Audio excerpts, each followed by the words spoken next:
Hey, what's up, everybody? I'm Tony Lindsay. We are back. I am very sorry for the delay, but I was trying to get everything up, the stream together. As you know, we're going to be covering the presidential debate live right here. So we have the stream here. I'm just going to bring in some of the crew. You guys are familiar with them, so we're going to bring them in. Let's start. Well, you guys, who, if you're not ready to be on camera yet, that's fine. I'm just going to pull you up. But first, we have Crystal. Hey, Crystal, how you doing? Hey, Tony, I'm doing well. I'm looking forward to this debate right now. All right. Well, we have a bunch of brilliant minds who are going to be the real pundits. You know how when you guys see things on CNN, MSNBC, Fox News, and you get that slanted spin, we're here to actually cover this the right way, objectively, with logic and reason. And we also have Awesome. Hey, Awesome. Hey, I'm ready for this. We got we got 757. I love Hey y'all. Mm-hmm. We got and we have Angel. Serial killer. Serial killer. Yeah, it's a little dark where he is. But Listen, I just got home. I'm in the car, whatever, about to make my way into the house. You know what I'm saying? I don't know why my lights don't work though. Dark Knight. It's not so bright. Shoot. Okay, and we have Neek, but I guess Neek isn't ready yet, so we'll pull her in a second. So what I'm going to do right now is I'm going to pull up the stream just so you guys see where we're at. All right. So we're almost there. Well, let me pull Neek in anyway. Hey, Neek. That's her, the pretty young lady, her photo down there, but she'll be joining us in a second. Lauren is in the background. I can only see the top of your head, but we're here. So I guess we're gonna kind of monitor the other stuff like the YouTube and the Rumble. So right now we're streaming live on YouTube, we're live on Rumble, we're live on X, and we should be live on my Facebook. So I'm not sure yet. But let me just give us some volume, make sure everybody can hear everything. Well, look, Savannah, you've heard the former president say time and again that he does not do traditional debate prep, that campaigning is his prep, but we are told by sources that over the last few days he has been hunkered down at Mar-a-Lago. He's been doing extensive policy sessions, and watch for him to do two things tonight, two things that his campaign wants him to do. Number one, tie Vice President Harris. Okay, so everybody's hearing that nice and clear? Are we good? Oh, damn, I see the comments. All right. I will check after the debate and get you set. All right, yeah. So those of you in our TikTok community, our TikTok live community, here we are. These are the folks. All right. So do you guys have any commentary, anything you want to say before this thing gets started? Because I'm going to notify everybody on TikTok live of where we are and send them in the room. All I'm going to say is call me the fact check fairy tonight, because Kamala ain't getting away with nothing. I'm going to call out every lie she has and prove her wrong. I'm looking forward to what they were doing the entire time, which was trying to say that she is the underdog. So I'm going to see how they're going to play up this underdog bit with her. I just can't wait for Trump to prove the naysayers wrong. I know that he has self-control. He can do it. Now, don't get me wrong. You know he's going to throw in a little shade here and there. We're going to have some entertainment, but I'm just excited to see him demolish another Democrat. Okay, I'm hearing a little slant in here. I'm hearing a little Trump supporter slant.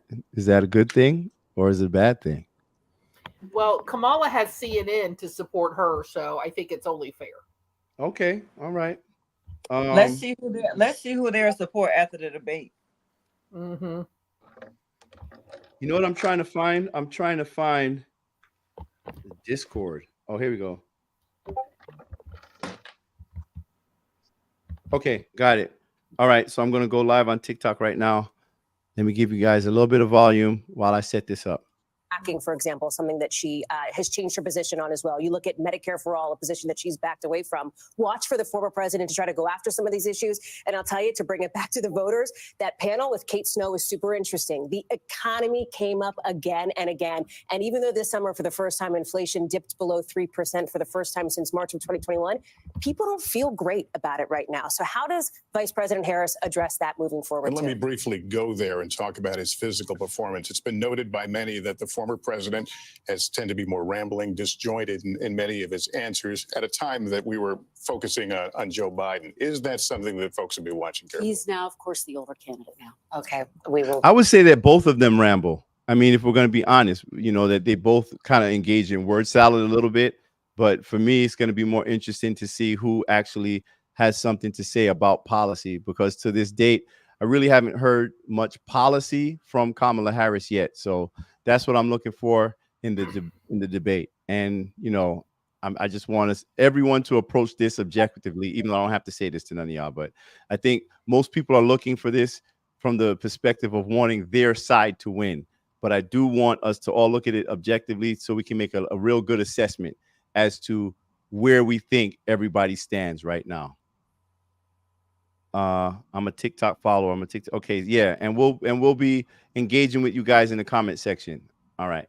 Be back with you. It's the top of the hour now, 9 o'clock on the East Coast here in New York and in Philadelphia, the room where it's about to happen. We're just seconds away now from tonight's first and perhaps last presidential debate between Vice President Kamala Harris and former President Donald Trump. As we've noted, this will be the first time these candidates have met in person, and it's happening on a debate stage. Also, the first debate since President Biden left the race over the summer and Harris became the Democratic nominee. A lot has happened in a very compressed period of time. Yes, it has. And we have a few moments until the debate starts. We will join it. ABC News is broadcasting it, but we will simulcast it right here in its entirety. It's taking place at the National Constitution Center in Philadelphia. Can you guys hear me? Like June's debate, there will be no audience tonight. The candidates' microphones will be muted while the other one is talking. Each candidate will get 2 minutes for answers. There will be closing statements, but no opening statements. So we expect them to probably mix it up rather early in this as they stake out their positions and we get a sense of where all this is going. And the mics are muted when the other is talking. So let's take you to Philadelphia now and the first presidential debate of 2024. Here we go. Here we go. Good evening. I'm David Muir, and thank you for joining us for tonight's ABC News presidential debate. We want to welcome viewers watching on ABC and around the world tonight. Vice President Kamala Harris and President Donald Trump are just moments away from taking the stage in this unprecedented race for president. And I'm Lindsay Davis. Tonight's meeting could be the most consequential event of their campaigns, with Election Day now less than 2 months away. For Vice President Kamala Harris, this is her first debate since President Biden withdrew from the race on July 21st. Of course, that decision followed his debate against President Donald Trump in June. Since then, this race has taken on an entirely new dynamic. And that brings us to the rules of tonight's debate. 90 minutes with 2 commercial breaks. No topics or questions have been shared with the campaigns. The candidates will have 2 minutes to answer questions, and this is the clock. That's what they'll be seeing. 2 minutes for rebuttals and 1 minute for follow-ups, clarifications, or responses. Their microphones will only be turned on when it's their turn to speak. No pre-written notes allowed. There is no audience here tonight in this hall at the National Constitution Center. This is an intimate setting for 2 candidates who have never met. President Trump won the coin toss. He chose to deliver the final closing statement of the evening. Vice President Harris selected the podium to the right. So let's now welcome the candidates to the stage. Vice President Kamala Harris and President Donald Trump. Oh my God. Are they going to shake hands? Kamala Harris. Let's have a good debate. Have fun. Did she just introduce herself like he didn't know Welcome who she to you is? both. It's wonderful to have you. It's an honor. He's already tripping. Good evening. We are looking forward to a spirited and thoughtful debate. So let's get started. I want to begin tonight with the issue that voters repeatedly say is their #1 issue, and that is the economy and the cost of living in this country. Vice President Harris, you and President Trump were elected 4 years ago, and your opponent on the stage here tonight often asks his supporters, are you better off than you were 4 years ago? When it comes to the economy, do you believe Americans are better off than they were 4 years ago? So I was raised as a middle-class kid. And I am actually the only person on this stage who has a plan that is about lifting up the middle class and working people of America. I believe in the ambition, the aspirations, the dreams of the American people. And that is why I imagine and have actually a plan to build what I call an opportunity economy. Because here's the thing. We know that we have a shortage of homes and housing, and the cost of housing is too expensive for far too many people. We know that young families need support to raise their children, and I intend on extending a tax cut for those families of $6,000, which is the largest child tax credit that we have given in a long time, so that those young families can afford to buy a crib, buy a car seat, buy clothes for their children. My passion, one of them, is small businesses. My mother raised my sister and me, but there was a woman who helped raise us. We call her our second mother. She was a small business owner. I love our small businesses. My plan is to give a $50,000 tax deduction to start up small businesses, knowing they are part of the backbone of America's economy. My opponent, on the other hand, his plan is to do what he has done before, which is to provide a tax cut for billionaires and big corporations, which will result in $5 trillion to America's deficit. My opponent has a plan that I call the Trump's sales tax, which would be a 20% tax on everyday goods that you rely on to get through the month. Economists have said that Trump sales tax would actually result for middle-class families in about $4,000 more a year, because of his policies and his ideas about what should be the backs of middle-class people paying for tax cuts for billionaires. President Trump, I'll give you 2 minutes. First of all, I have no sales tax. That's an incorrect statement. She knows that. We're doing tariffs on other countries. Other countries are going to finally, after 75 years, pay us back for all that we've done for the world. And the tariff will be substantial in some cases. I took in billions and billions of dollars, as you know, from China. In fact, they never took the tariff off because there was so much money they can't. It would totally destroy everything that they've set out to do. They're taking in billions of dollars from China and other places. They've left the tariffs on. When I had it, I had tariffs, and yet I had no inflation. Look, we've had a terrible economy because inflation which is really known as a country buster. It breaks up countries. We have inflation like very few people have ever seen before, probably the worst in our nation's history. We were at 21%, but that's being generous because many things are 50, 60, 70, and 80% higher than they were just a few years ago. This has been a disaster for people, for the middle class, but for every class. On top of that, we have millions of people pouring into our country from prisons and jails, from mental institutions and insane asylums, and they're coming in and they're taking jobs that are occupied right now by African Americans and Hispanics, and also unions. Unions are going to be affected very soon. And you see what's happening. You see what's happening with towns throughout the United States. You look at Springfield, Ohio. You look at Aurora in Colorado. They are taking over the towns. They're taking over buildings. They're going in violently. These are the people that Xi and Biden led into our country, and they're destroying our country. They're dangerous. They're at the highest level of criminality, and we have to get them out. We have to get them out fast. I created one of the greatest economies in the history of our country. I'll do it again and even better. We are going to get to immigration and border security during this debate, but I would like to let Vice President Harris respond on the economy here. Well, I would love to. Let's talk about what Donald Trump left us. Donald Trump left us the worst unemployment since the Great Depression. Donald Trump left us the worst public health epidemic in a century. Donald Trump left us the worst attack on our democracy since the Civil War. And what we have done is clean up Donald Trump's mess. What we have done and what I intend to do is build on what we know are the aspirations and the hopes of the American people. But I'm going to tell you all in this debate tonight, you're going to hear from the same old tired playbook, a bunch of lies, grievances, and name calling. What you're going to hear tonight is a detailed and dangerous plan called Project 2025 that the former president intends on implementing if he were elected again. I believe very strongly that the American people want a president who understands the importance of bringing us together, knowing we have so much more in common than what separates us. And I pledge to you to be a president for all Americans. President Trump will give you a minute here to respond. Number one, I have nothing to do, as you know, and as she knows better than anyone, I have nothing to do with Project 2025. That's out there. I haven't read it. I don't want to read it purposely. I'm not going to read it. This was a group of people that got together. They came up with some ideas, I guess some good, some bad, but it makes no difference. I have nothing to do. Everybody knows I'm an open book. Everybody knows what I'm going to do. Cut taxes very substantially and create a great economy like I did before. We had the greatest economy. We got hit with a pandemic, and the pandemic was not since 1917, where 100 million people died. Has there been anything like it? We did a phenomenal job with the pandemic. We handed them over a country where the economy and where the stock market was higher than it was before the pandemic came in. Nobody's ever seen anything like it. We made ventilators for the entire world. We got gowns, we got masks, we did things that nobody thought possible. And people give me credit for rebuilding the military. They give me credit for a lot of things, but not enough credit for the great job we did with the pandemic. But the only jobs they got were bounce back jobs. These were jobs bounce back, and it bounced back and it went to their benefit. But I was the one that created them. They know it, and so does everybody else. Vice President Harris, I'll let you respond. So Donald Trump has no plan for you. And when you look at his economic plan, it's all about tax breaks for the richest people.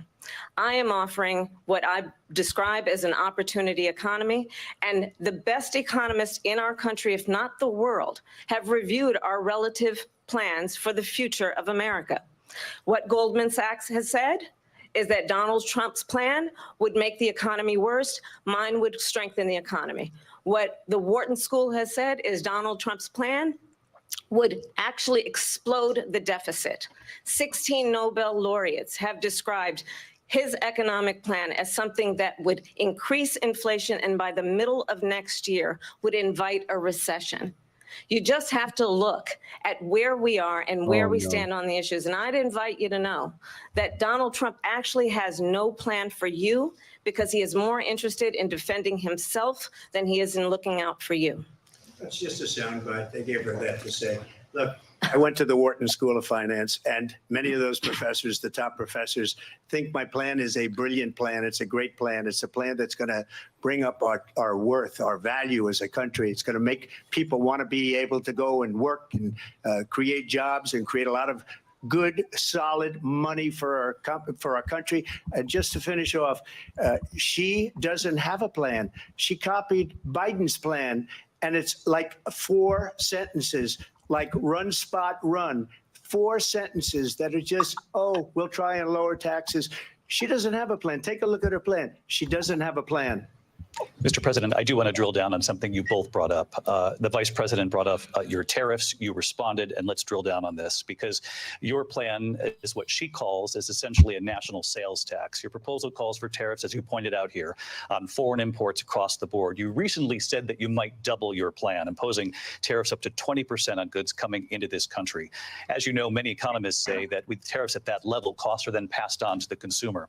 Vice President Harris has argued that it'll mean higher prices on gas, food, clothing, medication, arguing it costs the typical family nearly $4,000 a year.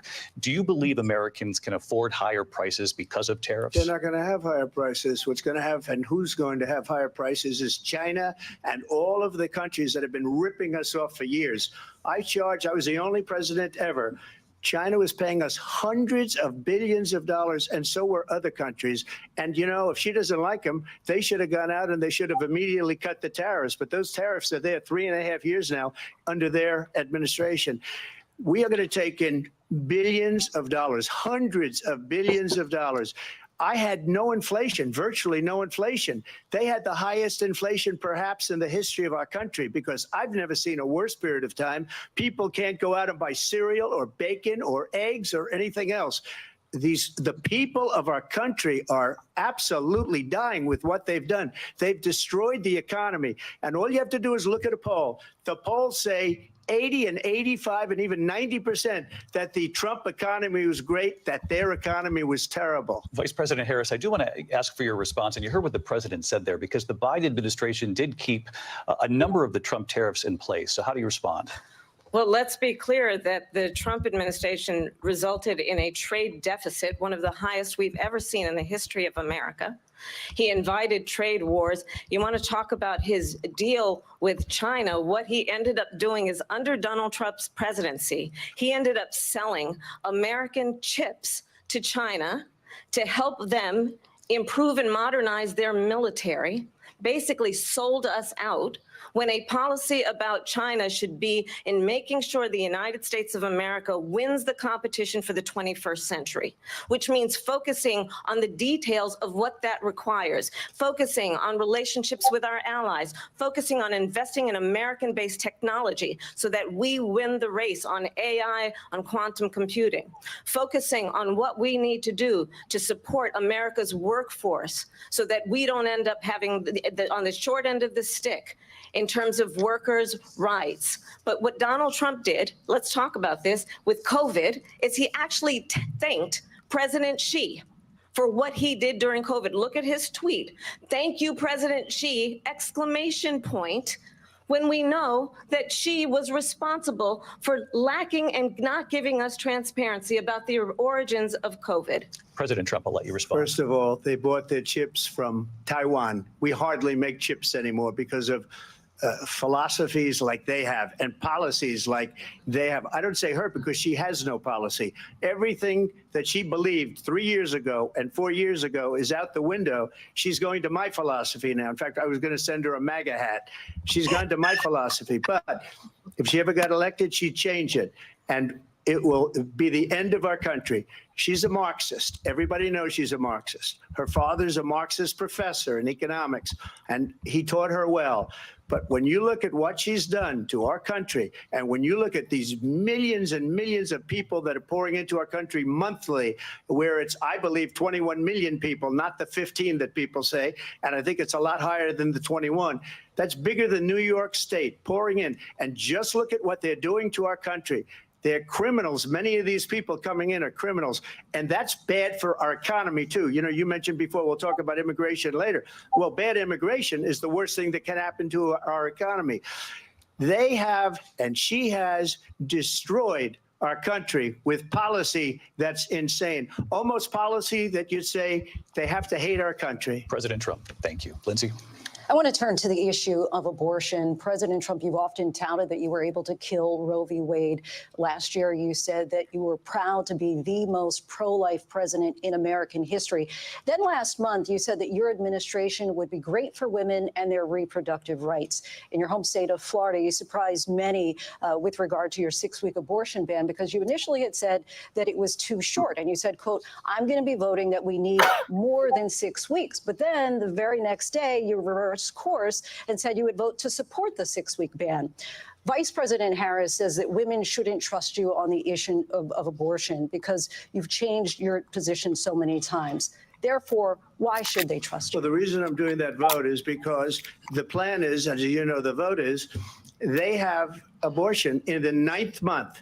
They even have, and you can look at the governor of West Virginia, the previous governor of West Virginia, not the current governor, who's doing an excellent job, but the governor before, he said the baby will be born and we will decide what to do with the baby. In other words, we'll execute the baby. And that's why I did that, because that predominates, because they're radical. The Democrats are radical in that. And her vice presidential pick, which I think was a horrible pick, by the way, for our country, because he is really out of it. But her vice presidential pick says abortion in the 9th month is absolutely fine. He also says execution after birth. It's execution, no longer abortion, because the baby is born, is okay. And that's not okay with me, hence the vote. But what I did is something for 52 years. They've been trying to get Roe v. Wade into the states. And through the genius and heart and strength of 6 Supreme Court justices, we were able to do that. Now, I believe in the exceptions for rape, incest, and life of the mother. I believe strongly in it. Ronald Reagan did also. 85% of Republicans do. Exceptions, very important. But we were able to get it, and now states are voting on it. And for the first time, you're going to see, look, this is an issue that's torn our country apart for 52 years. Every legal scholar, Every Democrat, every Republican, liberal, conservative, they all wanted this issue to be brought back to the states where the people could vote. And that's what happened. And now, Ohio, the vote was somewhat liberal. Kansas. Uh-oh. Of the people now, it's not tied up in the federal government. I did a great service in doing it. It took courage to do it. And the Supreme Court had great courage in doing it. And I give tremendous credit to those 6 justices. There is no state in this country where it is legal to kill a baby after it's born. Madam Vice President, I want to get your response to President Trump. Well, as I said, you're going to hear a bunch of lies, and that's not actually a surprising fact. Let's understand how we got here. Donald Trump hand-selected 3 members of the United States Supreme Court with the intention that they would undo the protections of Roe v. Wade. And they did exactly as he intended. And now in over 20 states, there are Trump abortion bans, which make it criminal for a doctor or nurse to provide health care. In one state, it provides prison for life. Trump abortion bans that make no exception even for rape and incest, which understand what that means. A survivor of a crime, a violation to their body, does not have the right to make a decision about what happens to their body next. That is immoral. And one does not have to abandon their faith or deeply held beliefs to agree. The government, and Donald Trump certainly, should not be telling a woman what to do with her body. I have talked with women around our country. You want to talk about this is what people wanted? Pregnant women who want to carry a pregnancy to term, suffering from a miscarriage, being denied care in an emergency room because the healthcare providers are afraid they might go to jail, and she's bleeding out in a car in the parking lot. She didn't want that. Her husband didn't want that. A 12 or 13-year-old survivor of incest being forced to carry a pregnancy to term. They don't want that. And I pledge to you, when Congress passes a bill to put back in place the protections of Roe v. Wade, as President of the United States, I will proudly sign it into law. But understand, if Donald Trump were to be reelected, he will sign a national abortion ban. Understand, in his Project 2025, there would be a national abortion, a monitor that would be monitoring your pregnancies, your miscarriages. I think the American people believe that certain freedoms, in particular, the freedom to make decisions about one's own body, should not be made by the government. Thank you, Vice President. Why did you not fact checking her? It's a lie. Right, exactly. I'm not signing a ban, and there's no reason to sign a ban because we've gotten what everybody wanted. Democrats, Republicans, and everybody else, and every legal scholar wanted it to be brought back into the states, and the states are voting. And it may take a little time, but for 52 years, this issue has torn our country apart, and they've wanted it back in the states. And I did something that nobody thought was possible. The states are now voting. What she says is an absolute lie. And as far as the abortion ban, no, I'm not in favor of abortion ban, but it doesn't matter because this issue has now been taken over by the states. Would you veto a national abortion ban if it came to Well, I your won't desk? have to because, again, 2 things. Number one, she said she'll go back to Congress. She'll never get the vote. It's impossible for her to get the vote, especially now with the 50-50, and essentially 50-50 in both Senate and the House. She's not going to get the vote. She can't get the vote. She won't even come close to it. So it's just talk. You know what it reminds me of? When they said they're going to get student loans terminated, and it ended up being a total catastrophe. Student loans. And then I think probably her boss, if you call him a boss, he spends all his time on the beach. But look, her boss went out and said, we'll do it again. We'll do it a different way. And he went out, got rejected again by the Supreme Court. So all these students got taunted with this whole thing about this whole idea, and how unfair that would have been. Part of the reason they lost to the millions and millions of people that had to pay off their student loans. They didn't get it for free, but they were saying it's the same way that they talked about that they talk about abortion. But if I could just get a yes or no, because your running mate, J.D. Vance, has said that you would veto if it did come to your desk. Well, I didn't discuss it with J.D. In all fairness, J.D. And I don't mind if he has a certain view, but I think he was speaking for me, but I really didn't. Look, we don't have to discuss it because she'd never be able to get it, just like she couldn't get student loans. They couldn't get student loans. They didn't even come close to getting student loans. They taunted young people and a lot of other people that had loans. You wouldn't sign it. They can never get this approved. So it doesn't matter what she says about going to Congress. So wonderful. Let's go to Congress, do it. But the fact is that for years, they wanted to get it out of Congress and out of the federal government. And we did something that everybody said couldn't be done. And now you have a vote of the people on abortion. Vice President Harris, want to give you your time to respond, but I do want to ask, would you support any restrictions on a woman's right to an abortion? I absolutely support reinstating the protections of Roe v. Wade. And as you rightly mentioned, nowhere in America is a woman carrying a pregnancy to term and asking for an abortion. That is not happening. It's insulting to the women of America. And understand what has been happening under Donald Trump's abortion bans. Couples who pray and dream of having a family are being denied IVF treatments. What is happening in our country? Working people, working women who are working 1 or 2 jobs, who can barely afford childcare as it is, have to travel to another state, to get on a plane sitting next to strangers, to go and get the health care she needs, barely can afford to do it. And what you are putting her through is unconscionable. And the people of America have not, the majority of Americans believe in a woman's right to make decisions about her own body. And that is why in every state where this issue has been on the ballot, in red and blue states both, the people of America have voted for freedom. Vice President Harris, excuse me, I have to respond. Another lie. It's another lie. I have been a leader on IVF, which is fertilization. The IVF, I have been a leader. In fact, when they got a very negative decision on IVF from the Alabama courts, I saw the people of Alabama and the legislature 2 days later voted it in. I've been a leader on it. They know that, and everybody else knows it. I have been a leader on fertilization, IVF. And the other thing, you should ask, will she allow abortion in the 8th month, 9th month, 7th month? Come on. Okay, no, actually, no. That's what he said. Why don't you ask her that question? Why don't you ask her mic? Why are we hearing her? Her mic is supposed to be cut. Her mic's muted. Why her mic is cut? The 9th month, not true. and probably You see after that birth. Just look at the former governor of Virginia. The governor of Virginia said, we put the baby aside and then we determine what we want to do with the baby. President Trump, I got fact checks We're on going to turn everything now she to said. immigration and border security. We know it's an issue that's important to Republicans, Democrats, voters across the board in this country.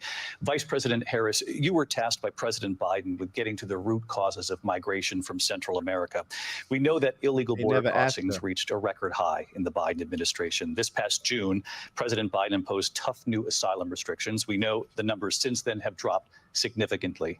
But my question to you tonight is, why did the administration wait until 6 months before the election to act? And would you have done anything differently from President Biden on this? So I'm the only person on this stage who has prosecuted transnational criminal organizations for the trafficking of guns, drugs, and human beings. And let me say that the United States Congress, including some of the most conservative members of the United States Senate, came up with a border security bill which I supported. And that bill would have put 1,500 more border agents on the border to help those folks who are working there right now overtime, trying to do their job. It would have allowed us to stem the flow of fentanyl coming into the United States. I know there are so many families watching tonight who have been personally affected by the surge of fentanyl in our country. That bill would have put more resources to allow us to prosecute transnational criminal organizations for trafficking in guns, drugs, and human beings. But you know what happened to that bill? Donald Trump got on the phone, called up some folks in Congress and said, kill the bill. And you know why? Because he'd prefer to run on a problem instead of fixing a problem. And understand, this comes at a time where the people of our country actually need a leader who engages in solutions, who actually addresses the problems at hand. But what we have in the former president is someone who would prefer to run on a problem instead of fixing a problem. And I'll tell you something, he's going to talk about immigration a lot tonight, even when it's not the subject that is being raised. And I'm going to actually do something really unusual, and I'm going to invite you to attend one of Donald Trump's rallies, because it's a really interesting thing to watch. You will see during the course of his rallies, he talks about fictional characters like Hannibal Lecter. He will talk about windmills cause cancer. And what you will also notice is that people start leaving his rallies early out of exhaustion and boredom.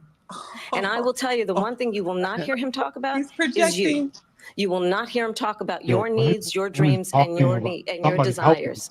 And I'll tell you, I believe you deserve a president who actually puts you first. And I pledge to you that I will. Vice President Harris, thank you. President Trump, on that point, I want to get your response. Well, I would like to respond. Let me just ask, though, why did you try to kill that bill, and successfully so? That would have put thousands of additional agents and officers on the border. First, let me respond as to the rallies. She said people start leaving. People don't go to her rallies. There's no reason to go. Don't get distracted, the people that buddy. do go, she's bussing them in and paying them to be there. Stop. And then showing them in a different light. So she can't talk about that. People don't leave my rallies. Get We have to the the biggest bill. rallies, the most incredible rallies in the history of politics. Hold on. That's because people want to take their country back. Our country is being lost. We're a failing nation. And it happened 3.5 years ago. And what's going on here, you're going to end up in World War III, just to go into another subject. What they have done to our country by allowing these millions and millions of people to come into our country, and look at what's happening to the towns all over the United States. And a lot of towns don't want to talk. It's not going to be Aurora or Springfield. A lot of towns don't want to talk about it because they're so embarrassed by it. In Springfield, they're eating the dogs, the people that came in. They're eating the cats. They're eating the pets There it is, of the people that live there. And this is it. what's happening in our country. And it's a shame. As far as rallies are concerned, as far as the reason they go is they like what I say. They want to bring our country back. They want to make America great again. It's a very simple phrase, make America great again. She's destroying this country. And if she becomes president, this country doesn't have a chance of success. Not only success, we'll end up being Venezuela on steroids.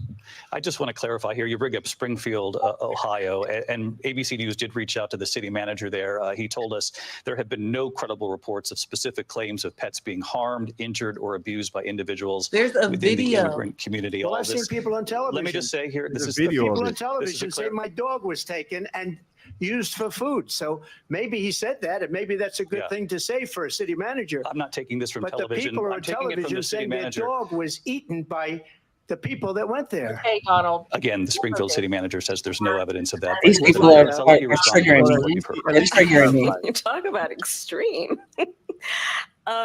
You know, this is, I think, one of the reasons why in this election, I actually have the endorsement of 200 Republicans who have formally worked with President Bush, Mitt Romney, and John McCain, including the endorsement of former Vice President Dick Cheney and Congressmember Liz Cheney.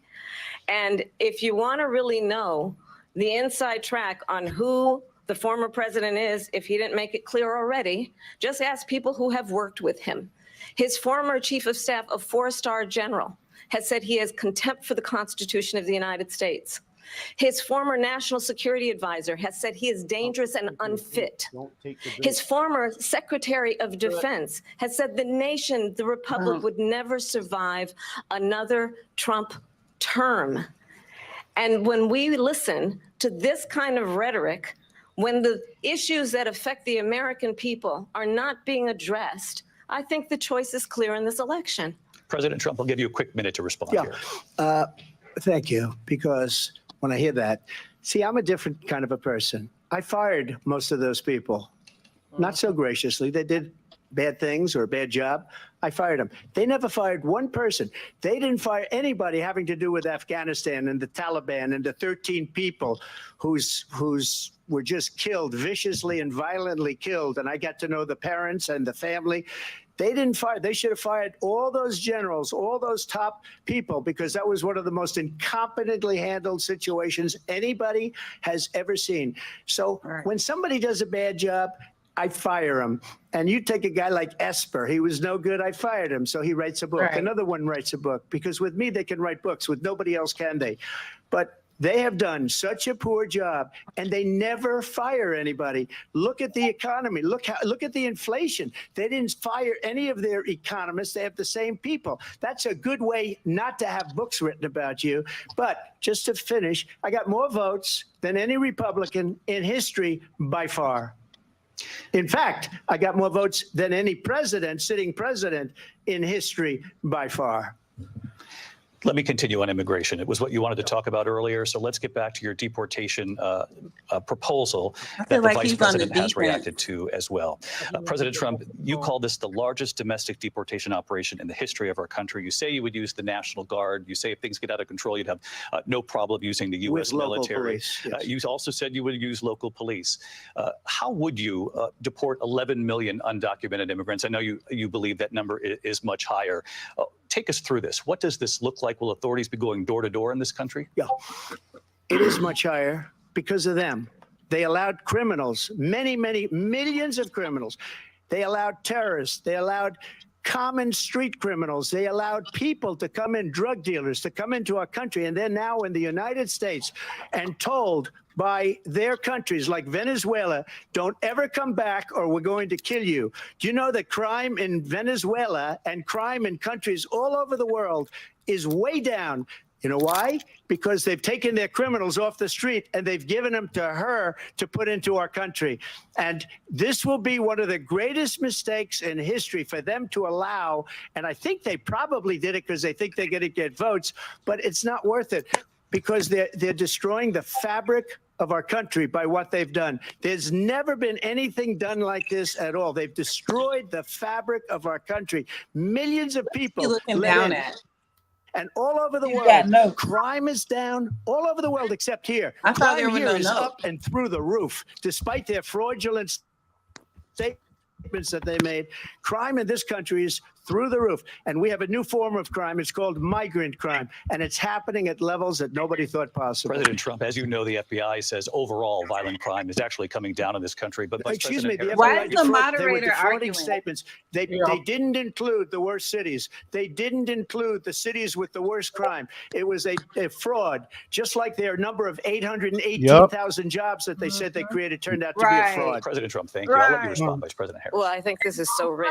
Trump is up here fighting Coming from everybody, someone who has been her and the other prosecuted two people. for national security crimes, economic crimes, election interference, has been found liable for sexual assault, and his next big court appearance is in November at his own criminal sentencing. And let's be clear where each person stands on the issue of what is important about respect for the rule of law and respect for law enforcement. The former vice president called for defunding federal law enforcement, 45,000 agents, get this, on the day after he was arraigned on 34 felony counts. So let's talk about what is important in this race. It is important that we move forward, that we turn the page on this same old tired rhetoric and address the needs of the American people, address what we need to do about the housing shortage, which I have a plan for, address what we must do to support our small businesses, address bringing down the price of groceries. But frankly, the American people are exhausted with this same old tired playbook. Vice President Harris, thank you. Excuse me. Every one of those cases was started by them against their political opponent. And I'm winning most of them, and I will win the rest on appeal. And you saw that with the decision that came down just recently from the Supreme Court. I'm winning most of them. But those are cases, it's called weaponization. Never happened in this country. They weaponized the Justice Department. That's true. Every one of those cases was involved with the DOJ, from Atlanta and Fani Willis to the Attorney General of New York and the DA in New York. Every one of those cases. And then they say, oh, he's a criminal. They're the ones that made them go after me. By the way, Joe Biden was found essentially guilty on the documents case. And what happened in my documents case? They said, oh, that's the toughest of them all. A complete and total victory. 2 months ago, it was thrown out. It's weaponization, and they used it, and it's never happened in this country. They used it to try and win an election. They're fake cases. President Trump, thank you. A really quick response here, Vice President Harris, on this notion of weaponization of the Justice Department. Well, let's talk about extreme and understand the context in which this election in 2024 is taking place. The United States Supreme Court recently ruled that the former president would essentially be immune from any misconduct if he were to enter the White House again. That's a lie. Understand, this is someone who has openly said he would terminate, I'm quoting, terminate the Constitution of the United States. Oh my that God. he would weaponize the Department of Justice Why aren't you against his fact-checking her? political enemies. Someone who has arguing with openly him. expressed disdain for members of our military. Understand what it would mean if Donald Trump were back in the White House with no guardrails, because certainly we know now the court won't stop him. We know J.D. Vance is not going to stop him. It's up to the American people Vice to President stop Harris, him. thank you. Lindsay? Vice President Harris, in your last run for president. This is the one that weaponized, not me. She weaponized. I probably took a bullet to the head because of the things that they say about me. That's right. They talk about democracy. I'm a threat to democracy. That's right. They're the threat Speak. to democracy President with a fake Russia investigation We do have a lot to that get- went nowhere. We have a lot to Oh, get yeah. to. Lindsay. Shut him up, Vice right? President Harris, in your Yeah. last run for president, you said you wanted to ban fracking. Now you don't. You wanted mandatory government buyback programs for assault weapons. Now your Let's hear this for campaign her says you don't. answer. You supported decriminalizing border crossings. Now you're taking a harder line. I know you say that your values have not changed. So then why have so many of your policy positions changed? So my values have not changed, and I'm going to discuss every one of the, at least every point that you've made. But in particular, let's talk about fracking because we're here in Pennsylvania. I made that very clear in 2020. I will not ban fracking. I have not banned fracking as Vice President of the United States. And in fact, I was the tie-breaking vote on the Inflation Reduction Act, which opened new leases for fracking. My position is that we have got to invest in diverse sources of energy Oh my so we God. reduce our reliance on foreign oil. We have had the largest increase in domestic oil production in history because of an approach that recognizes that we cannot over-rely on foreign So oil. why gas so high? As it relates to my values, let me tell you, I grew up Oh my a middle-class God. kid raised by a we go. hardworking mother who worked and saved and was able to buy our first home when I was a teenager. The values I bring to the importance of home ownership, knowing not everybody got handed $400 million on a silver platter and then filed bankruptcy 6 times, is a value that I bring to my work to say we are going to work with the private sector and home builders to increase 3 million homes, increase by 3 million homes by the end of my first term. My work that is related to having a friend when I was in high school who was sexually assaulted by her stepfather. And my focus then on protecting women and children from violent crime is based on a value that is deeply grounded in the importance of standing up for those who are most vulnerable. My work that is about protecting Social Security and Medicare is based on long-standing work that I have done. Protecting seniors from schools have not changed. And what is important is that there is a president who actually brings values and a perspective that is about lifting people up and not beating people down. And name calling.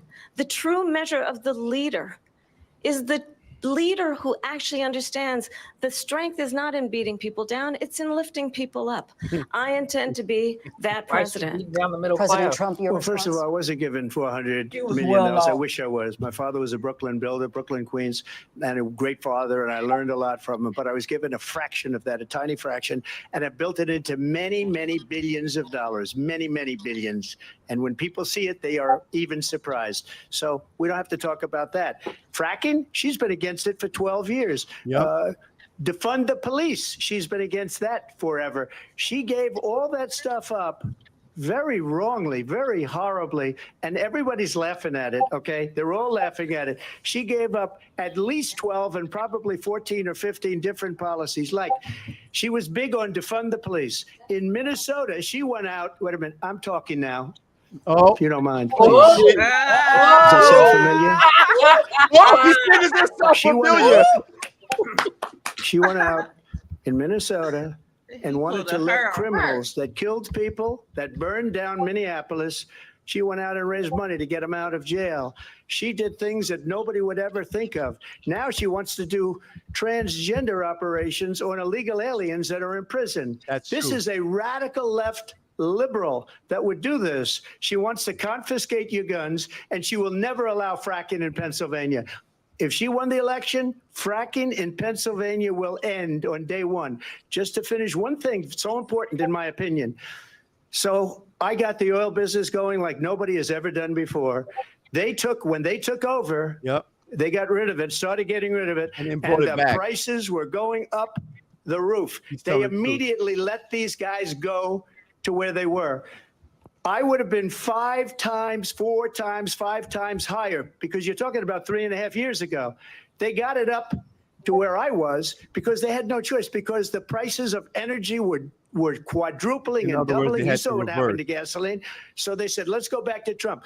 But if she won the election, the day after that election, they'll go back to destroying our country, and oil will be dead. Fossil fuel will be dead. We'll go back to windmills, and we'll go back to solar, where they need a whole desert to get some energy to come out of. You ever see a solar plant? By the way, I'm a big fan of solar, but they take 400, 500 acres of desert soil. Trump, we have a These lot are of not good issues things that for we the have to get environment to. that We're she out of time. understands. Thank you. Lindsay, thank you. We have an election in just 56 days. And I want to talk about the peaceful transfer of power, which, of course, we all know is a cornerstone of our democracy, and the role of a president in a moment of crisis. Mr. President, on January 6th, you told your supporters to march to the Capitol. You said you would be right there with them. Here we go. The country and the world saw what played out at the Capitol that day, the officers coming under attack. Aides in the West Wing say you watched it unfold on television off the Oval Office. You did send out tweets, but it was more than 2 hours before you sent out that video message telling your supporters to go home. Is there anything you regret about what you did on that day? You just said a thing that isn't covered. Peacefully and patriotically, I said during my speech, not later on. Peacefully and patriotically. And nobody on the other side was killed. Ashley Babbitt was shot by an out-of-control police officer that should have never, ever shot her. It's a disgrace. But we didn't do this group of people that have been treated so badly. I ask, what about all the people that are pouring into our country and killing people that she allowed to pour in? She was the border czar. Remember that. She was the border czar. She doesn't want to be called the border czar because she's embarrassed by the border. In fact, she said at the beginning, well, I'm surprised you're not talking about the border yet. That's because she knows what a bad job they've done. What about those people? When are they going to be prosecuted? When are these people from countries all over the world, not just South America? They're coming in from all over the world, David, all over the world. And crime rates are down all over the world because of it. But let me just when are those, David, when are those people going to be prosecuted? When are the people that burned down Minneapolis going to be prosecuted? Or in Seattle? They went into Seattle. They took over a big percentage of the city of Seattle. When are those people going to be prosecuted? But let me just ask you. You might ask her that question. You were the president. You were watching it unfold on television. It's a very simple question as we move forward toward another election. Is there anything you regret about what you did on that day? You did. Yes, sir. I had nothing to do with that other than they asked me to make a speech. I showed up for a speech. I said, I think it's going to be big. I went to Nancy Pelosi and the mayor of Washington, D.C., and the mayor put it back in writing, as you know. I said, you know, this is going to be a very big rally or whatever you want to call it. And again, it wasn't done by me. It was done by others. I said, I'd like to give you 10,000 National Guard or soldiers. They rejected me. Nancy Pelosi rejected me. It was just 2 weeks ago. Her daughter has a tape of her saying she is fully responsible for what happened. They want to get rid of that tape. It would have never happened if Nancy Pelosi and the mayor of Washington did their jobs. I wasn't responsible for security. Nancy Pelosi was responsible. She didn't do her job. The question was about you as president, not about former Speaker Pelosi, but I do want Vice President Harris to respond here. Oh, my God. What? I was at the Capitol on January 6th. Oh, my God. I was the vice president-elect. I was also an acting senator. I was there. And on that day, the President of the United States incited a violent mob to attack our nation's capital, This is bad. to desecrate our nation's capital. On that day, 140 law enforcement officers were injured, and some died. And Not on that. Ooh, Okay, I'm sorry. I gotta pause there for a second. Why are they allowing her to lie so much? With no fact check. Bro, Because it's Trump. It's Trump against the three of them. It's not just Trump. Against we're her. gonna have to do some fact checking after this. Oh, honey, I got 10 tabs pulled up. Let's get it done. We are, and I got the all the president then at the time say there were fine people on each side. Oh my God, another one. That when it came to the Proud Boys, a militia. Oh, the president said, the former president said, list has stand been back saying and Project stand by. 2025 the whole debate. So for everyone watching who remembers what January they 6th haven't was, corrected her oh my God. I say we don't have to go back. Let's not go back. We're not going back. It's time to turn the page. And if that was a bridge too far for you, well, there is a place in our campaign for you to stand for country, to stand for our democracy, to stand for rule of law, Oh my and God. to end the chaos, and to end the approach that is about attacking the foundations of our democracy because you don't like the outcome. And be clear on that point. Donald Trump, the candidate, has said in this election there will be a bloodbath. Oh my The God. outcome of this election is not to his liking. Little lion, little. Hold on. Let's see if turn they the fact page check on her. this. See Let's if they not go fact check her. back. Let's chart a course for the future and not go backwards to Let's the do a past. fact check. Let me just follow up here. Wait. It was a different term, and it was a term that related to energy because they have destroyed our energy business. That was where bloodbath was. Also, on Charlottesville, that story has been, as you would say, debunked. Laura Ingraham, Sean Hannity, He has him on the all of these defense people, so bad. they covered it. If they go an extra sentence, they will see it was perfect. It was debunked in almost every newspaper, but they still bring it up, just like they bring 2025 up. They bring all of this stuff up. I ask you this, you talk about the Capitol. Why are we allowing these millions of people to come through on the southern border? How come she's not doing anything? And I'll tell you what I would do, and I would be very proud to do it. I would say we would both leave this debate right now. I'd like to see her go down to Washington, D.C. during this debate because we're wasting a lot of time. Come on. Go down to, because she's been so bad, it's so ridiculous. Go down to Washington, D.C. and let her sign a bill to close up the border because they have the right to do it. They don't need bills.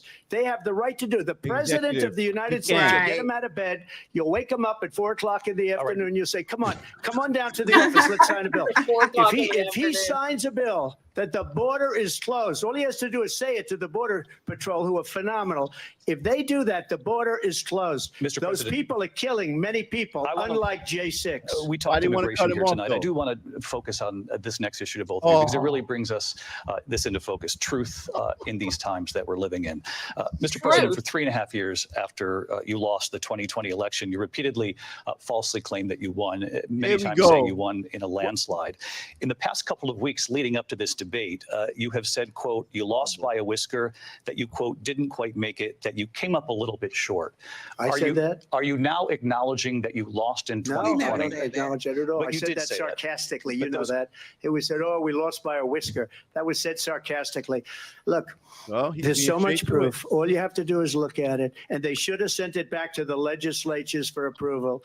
I got almost 75 million votes, the most votes any sitting president has ever gotten. I was told if I got 63, which was what I got in 2016, you can't be beaten.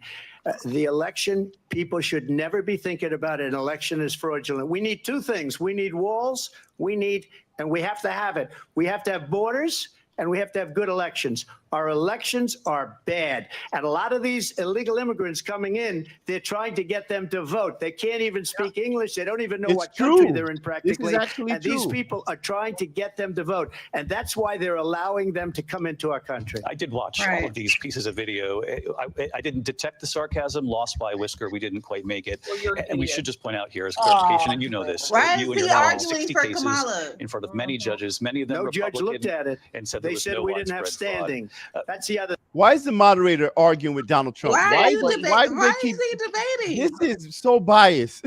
An election doesn't have standing. The president of the United States doesn't have standing. That's how we lost. If you look at the facts, and I'd love to have you'll do a special on it. I'll show you Georgia, and I'll show you Wisconsin, and I'll show you Pennsylvania, and I'll show you. Yeah. We have so many facts and statistics, but you know what? That doesn't matter, because we have to solve the problem that we have right now. That's old news. And There the you go. problem that we have right now is we have a nation in decline, and they have put it into decline. We have There you a go. nation that is dying, David. Mr. President, thank you. Vice President Harris, you heard the president there tonight. He said he didn't say that he lost by a whisker. So he still believes he did not lose the election. Oh my He God. said that was won was by being President Biden sarcastic. and Is yourself. this But not I do the want to ask you about Galapagos? something that's come up in the last couple of days. This was a post from President Trump about this upcoming election just weeks away. He Oh said, my when I God. win, those people who cheated, and then he lists donors, voters, election officials, he says will be prosecuted to the fullest extent of the law, which will include long-term prisons. Notice this is all about Donald Trump. Lawyers responded Right. saying, we won't let They're Donald Trump jumping intimidate him. us. We won't let him suppress the I ain't vote." hear not Is that one what you believe he's policy trying to do here? from her this entire time. Donald Trump was fired by 81 million people.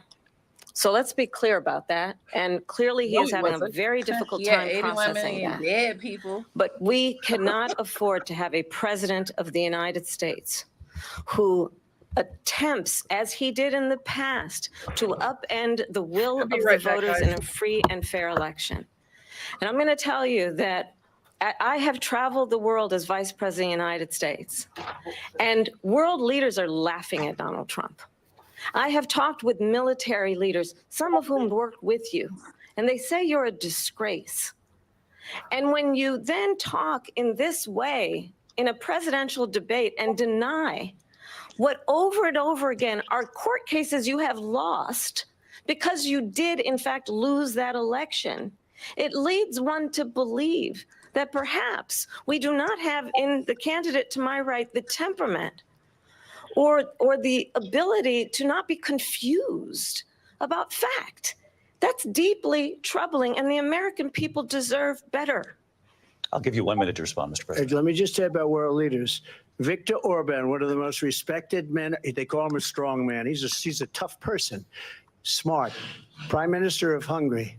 They said, why is the whole world blowing up? 3 years ago, it wasn't. Why is it blowing up? He said, because you need Trump back as president.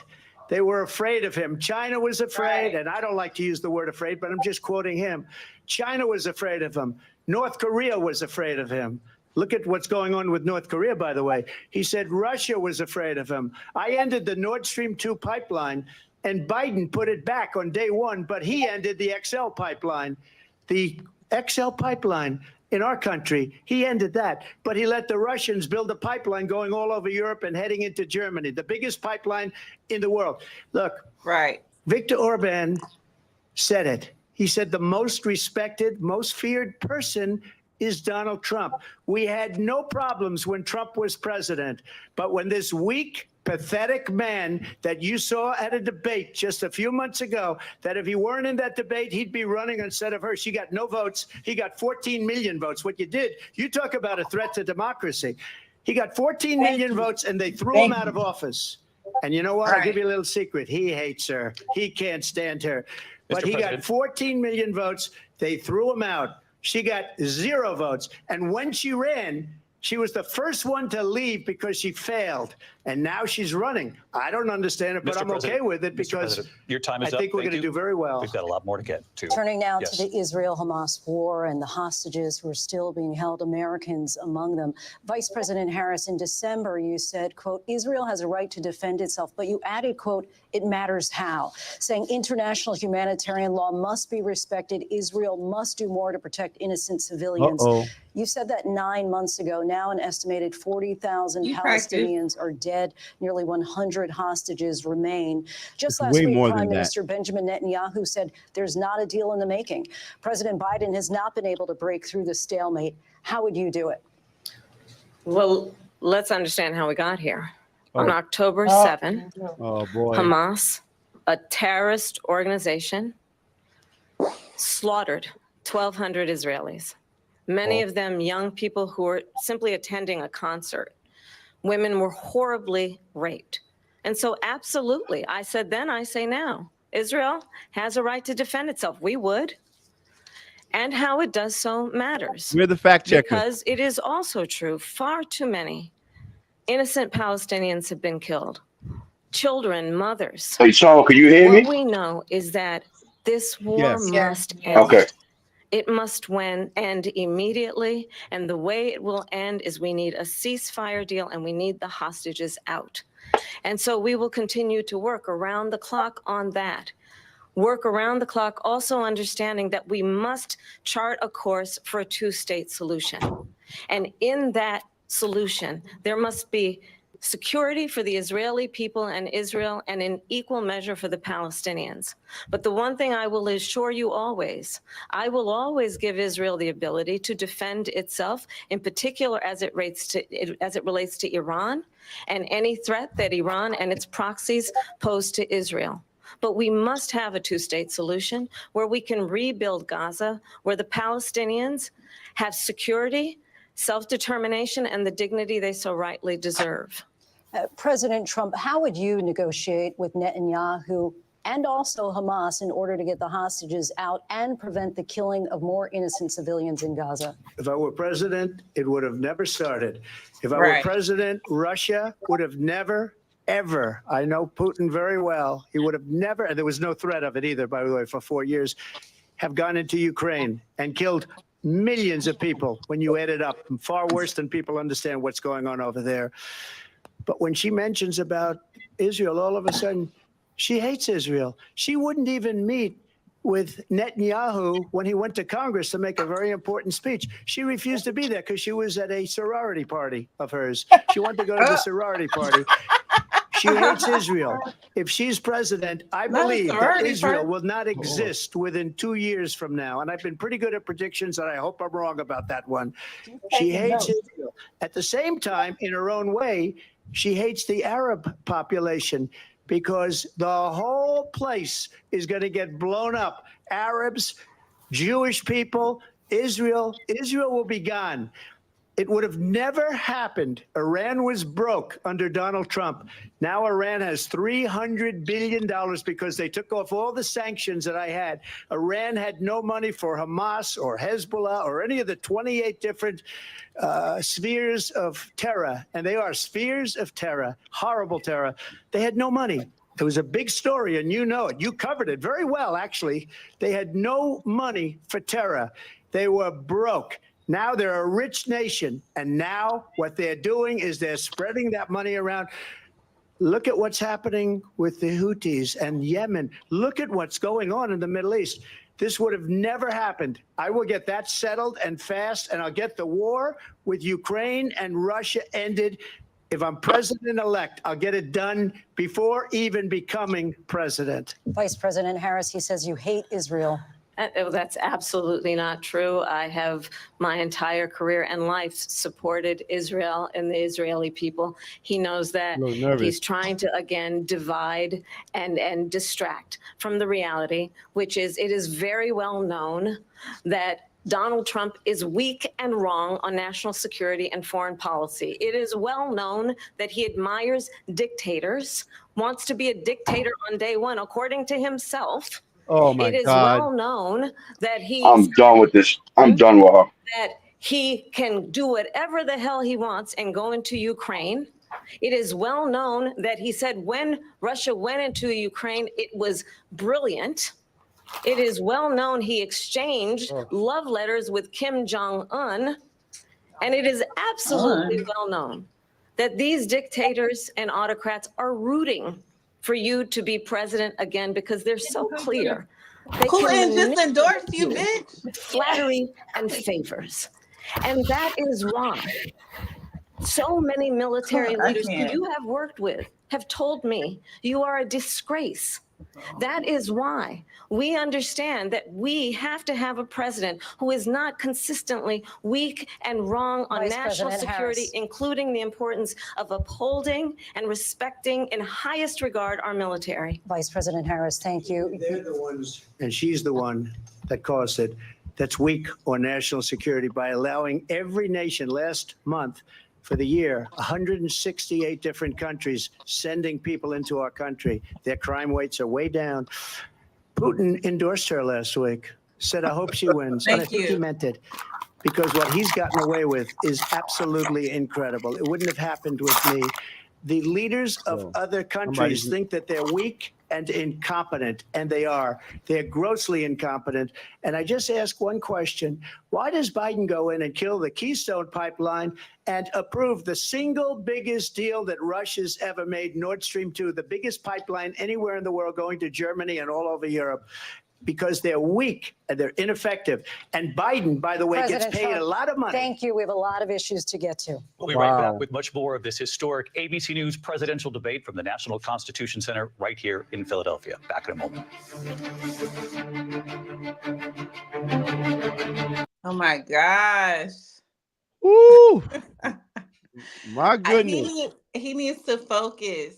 He needs to focus. Yo, I feel like he's been on the defense.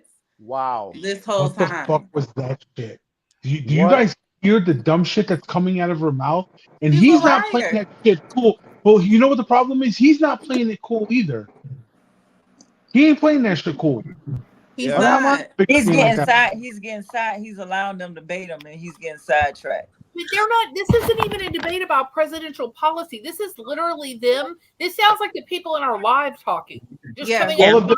Yeah. It's all like I'm saying, they watch our lives. Yeah, I think so. I think the problem is they have all of them ganging up on him. It was one thing for him to go up against Kamala. It's another thing when he's trying to do this debate and that lady's cutting him off and trying to fact check him with her lies. And then David Muir is doing the same thing, they're just spreading lies and ganging up against him. So he's trying his best to remain cool, but that line is starting to come out. Yeah, I can definitely see that he's getting triggered. But the thing is, he's responding actually properly. Like he's telling them what it is. He's a lot less afraid. And the thing is, like we always said, Donald Trump's one problem is I guess discipline when he's speaking. But I understand, because you got to be honest. If you're being attacked all the time and they're allowing people to lie on you, and the questions are all framed against you, then what exactly are you supposed to do here? Right. We're looking at all the questions. Go ahead. No, I was just gonna say, I just hope that people, like Brittany said in the chat, I hope that people can see or read between the lines, and they can see and sense the lies and the BS. You know. Yeah, this has been what is your policy? She says Trump did something, and they're like, well, you did it. Now explain yourself. I mean, this is absurd. You know, Trump never sold chips to China, right? Like I'm on Google right now. Like there's nothing. Well, listen, what are these love letters with Kim Jong? What is this? It was the one letter. Yeah, but there was so many lies. She even when she went back to the fine people, like these things have been debunked. Even about Project 2025. You heard that? Even about her reinstating Roe v. Wade. She can't do that. She can't do a doggone thing. She can't do anything about it at all. Even to the IVF. Like you saw Michelle Obama say it at the convention, and then literally there's a video of Donald Trump talking about supporting IVF and even wanting to provide funding for it. So it's like whatever he says, they just say he said the opposite, and nobody's fact checking it. And that's irresponsible journalism. And this is why.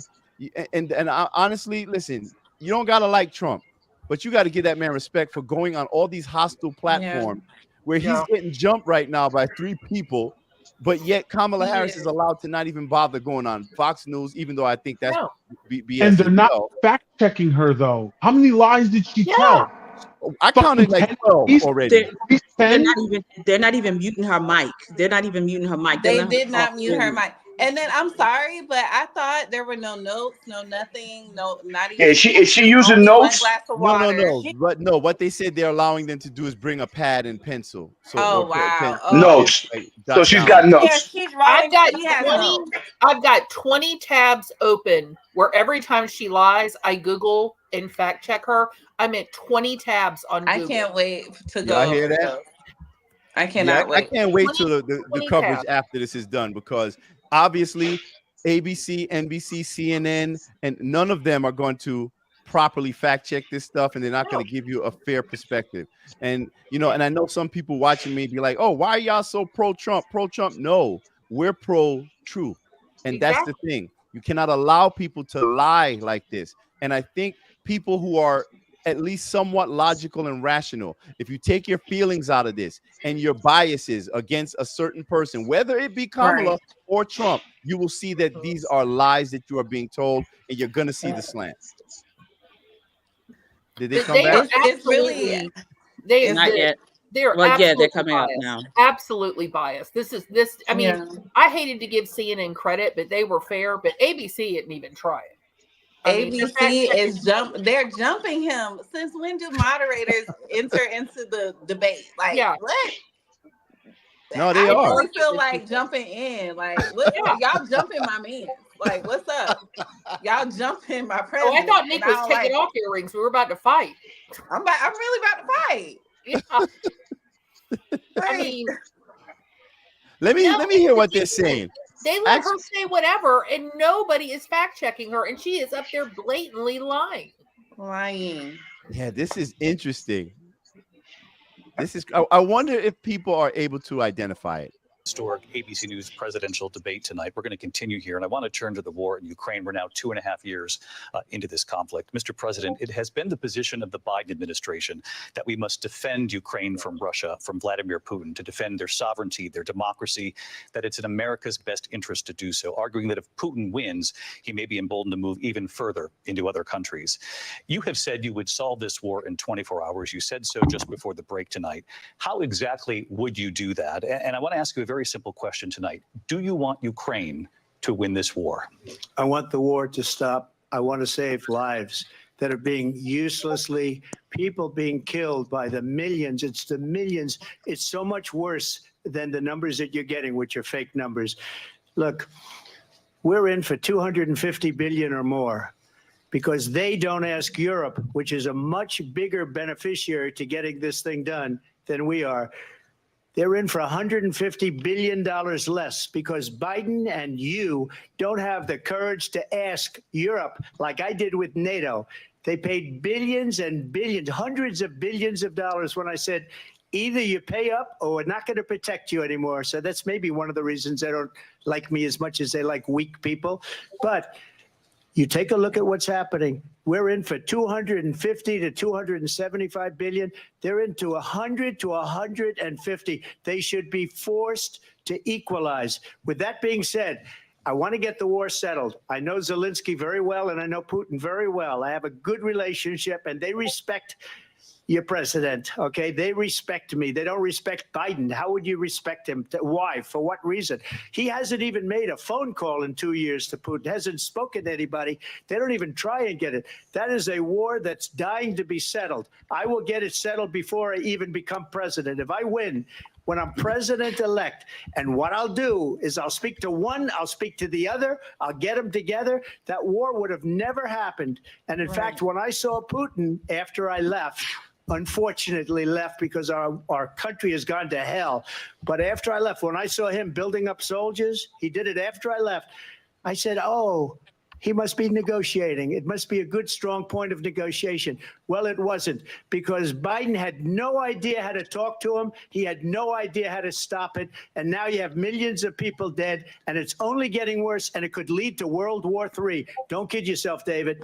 We're playing with World War III, and we have a president that we don't even know if he's. Where is our president? We don't even know if he's a president. And just to clarify they here, threw him out of a campaign like a dog. We don't even know. Is he our president? But we have a president, Mr. President, that doesn't know he's alive. Your time is up. Just to clarify in the question, do you believe it's in the U.S. best interest for Ukraine to win this war, yes or no? I think it's the U.S. best interest to get this war finished and just get it done. All right. Negotiate a deal, because we have to stop all of these human lives from being destroyed. I want to take this to Vice President Harris. I want to get your thoughts on support for Ukraine in this That was moment, a good answer. But also, as Commander-in-Chief, if elected, how would you deal with Vladimir Putin, and would it be any different? Why didn't they from what ask we're her the seeing from same President question? Biden? Well, first of all, it's important to remind the former president, you're not running against Joe Biden, you're running against me. I believe I the can't reason stand that her Donald turkey Trump neck. says I'm that done this with this war would woman. be over within 24 hours is because he would just give it up. And that's not who we are as Americans. Let's understand what happened here.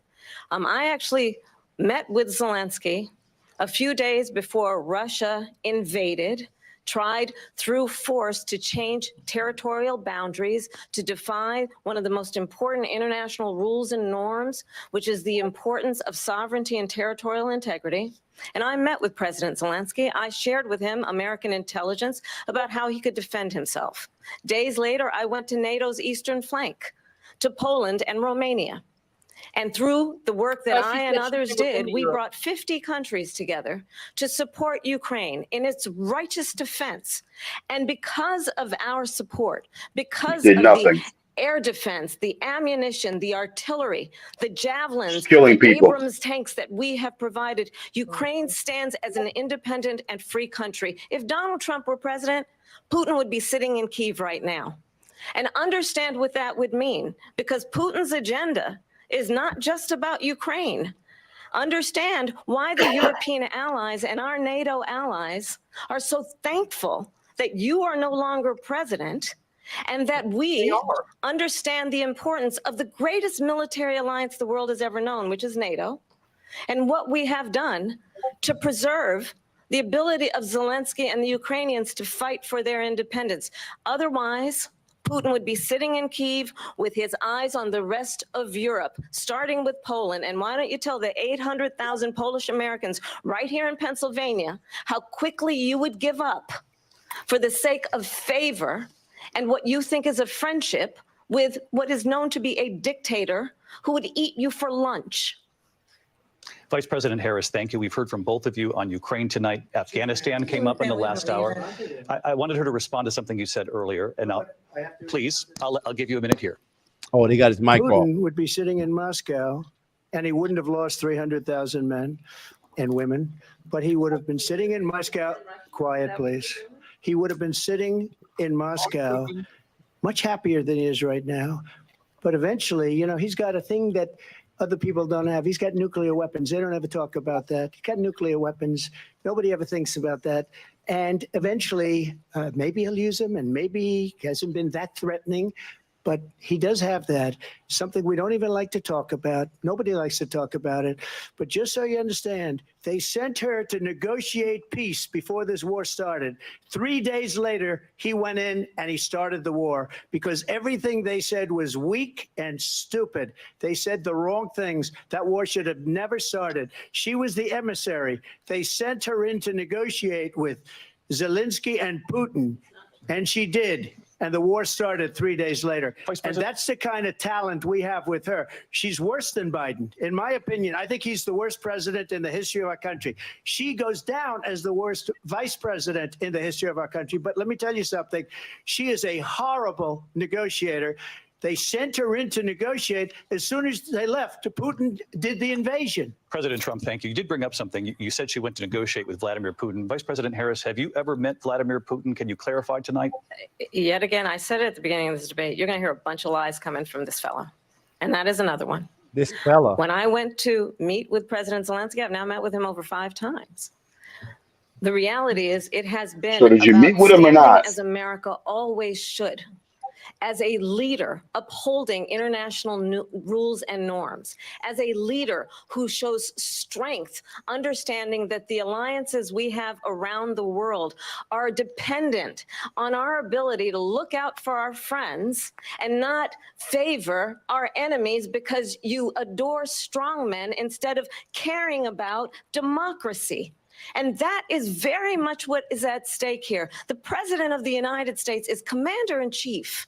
And the American people have a right to rely on a president who understands the significance of America's role and responsibility in terms of ensuring that there is stability and ensuring we stand up for our principles and not sell them for the benefit of personal flattery. We've talked about Ukraine and Vladimir Putin. I do want to talk about Afghanistan. It came up in the first hour of this debate.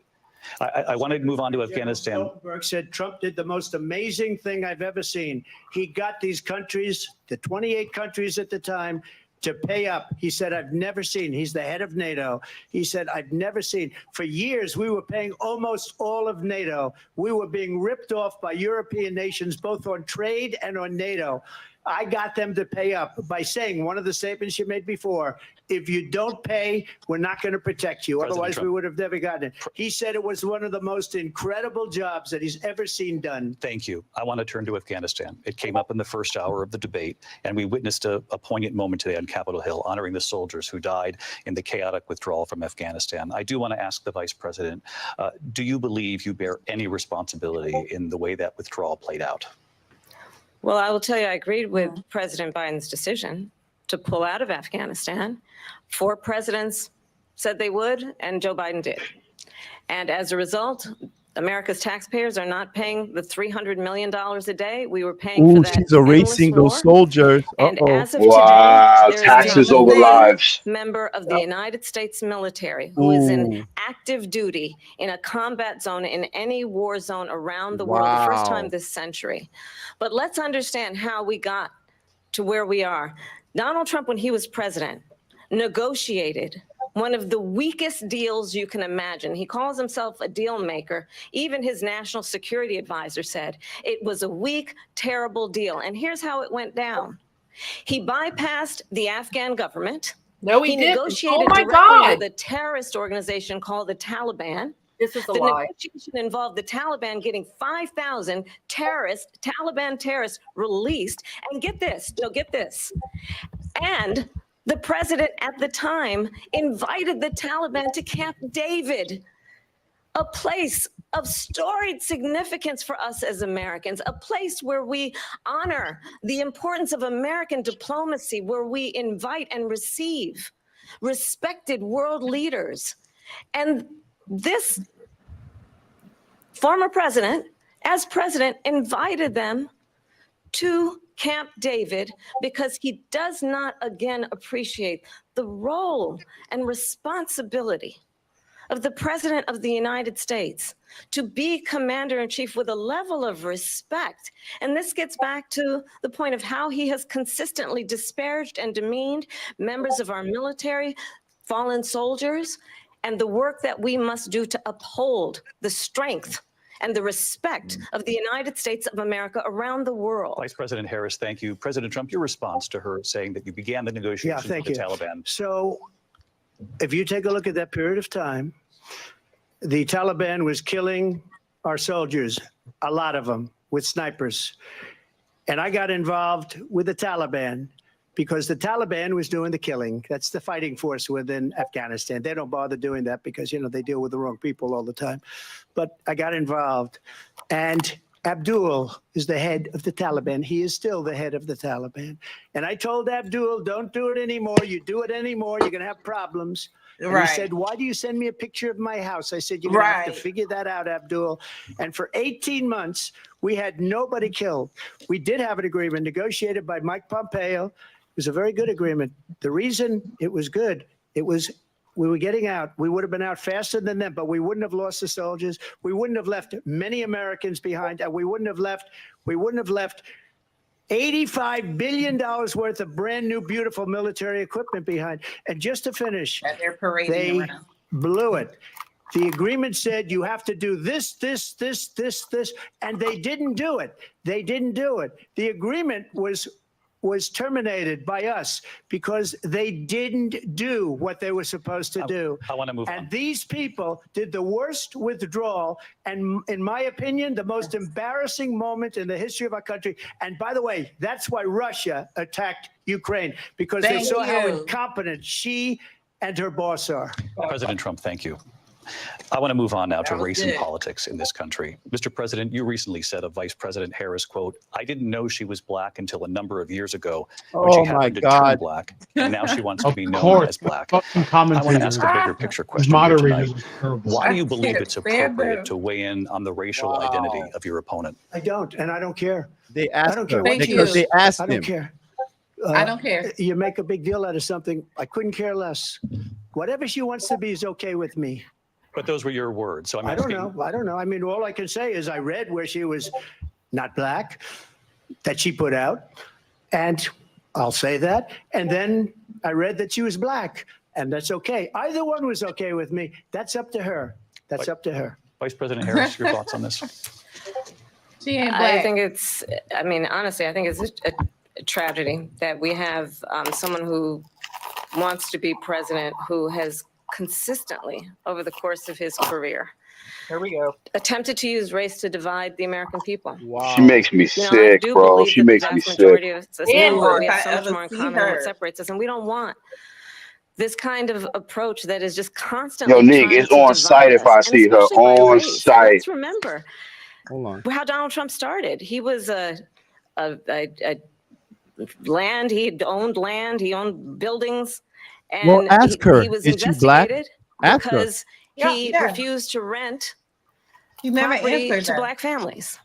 Let's remember, this is the same individual who took out a full-page ad in the New York Times calling for the execution Here we go. Here we go. Black and Latino boys who were innocent, the Central Park Five. Oh, God.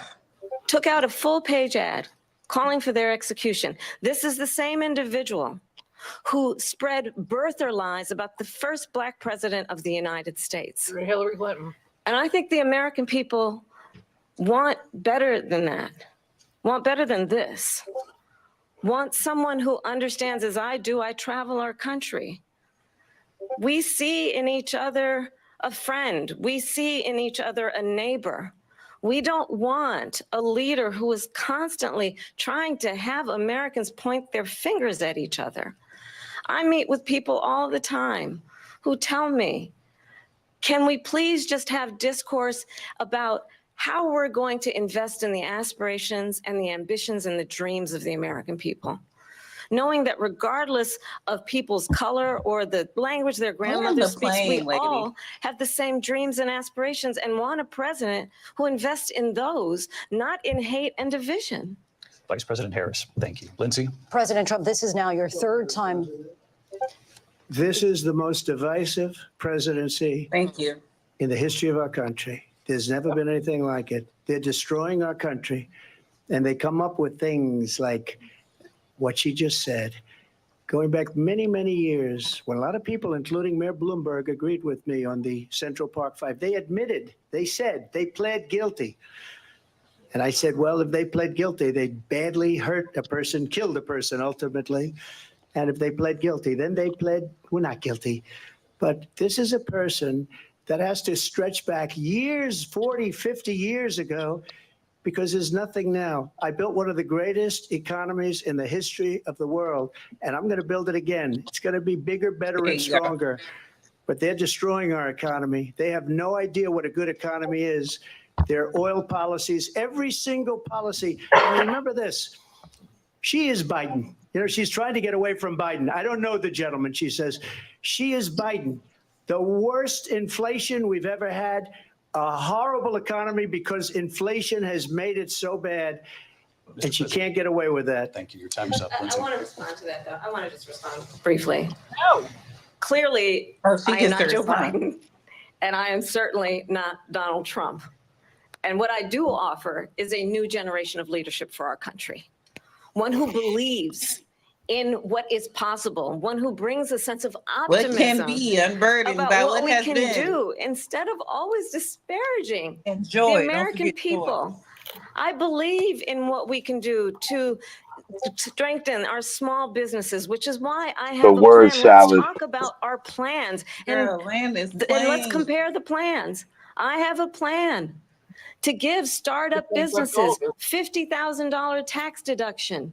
To pursue their ambitions, their innovation, their ideas, their hard work. I have a plan, $6,000 for young families for the first year of your child's life to help you in that most critical stage of your child's development. I have a plan that is about allowing people to be able to pursue what has been fleeting. It went from a child tax credit to now your first child. Help with down payment of $25,000 down payment assistance for first-time home buyers. No, that's the kind of conversation I believe, David, Now it's the down that people payment? really want Hold on, tonight, y'all. as opposed to a conversation that is constantly about belittling and name calling Let's turn the page. Vice President and move Harris, forward. thank you. Let's turn to policy. President Let's Trump, turn back we to have policy. to move on. President Trump.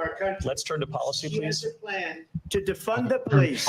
She has a plan to confiscate everybody's gun. President Trump, she has we do a have to plan move to on to not other allow issues. fracking in Pennsylvania or anywhere else. Okay. That's what her plan is until just recently. I just need to President respond. Trump, Thank you. President The former Trump, president has said no, I'm something sorry. twice. No, I'm sorry. We're gonna No. move on, Vice One President time Harris. to what he has President said Trump, this multiple is now your Yes. third time running for president. You have long vowed to repeal and replace the Affordable Care Act, also known as Obamacare. You have failed to accomplish that. You now say you're going to keep Obamacare, quote, unless we can do something much better. Last month, you said, quote, we're working on it. So tonight, 9 years after you first started running, do you have a plan, and can you tell us what it is? Obamacare was lousy health care, always was. It's not very good today. And what I said, that if we come up with something, and we are working on things, we're going to do it and we're going to replace it. But remember this, I inherited Obamacare because Democrats wouldn't change it. They wouldn't vote for it. They were unanimous. They wouldn't vote to change it. Okay, If they would have done Congress. that, we would have had a much better plan than Obamacare. But the Democrats came up, they wouldn't vote for it. I had a choice to make when I was president. Do I save it and make it as good as it can be, never going to be great, or do I let it rot? And I felt I had an obligation, even though politically it would have been good to just let it rot and let it go away. I decided, and I told my people, the top people, and they're very good people. I have a lot of good people in that administration. We read about the bad ones. We had some real bad ones too, and so do they. They have really bad ones. The difference is they don't get rid of them. But let me just explain. I had a choice to make. Do I save it and make it as good as it can be, or do I let it rot? And I saved it. I did the right thing. But it's still never going to be great, and it's too expensive for people.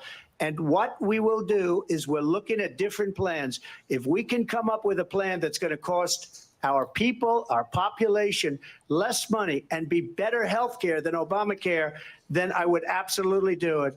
But until then, I'd run it as good as it can be run. So just a yes or no, you still do not have a plan. I think that's a good I answer. have concepts of a plan. I'm not president right now. But if we come up with something, I would only change it if we come up with something that's better and less expensive.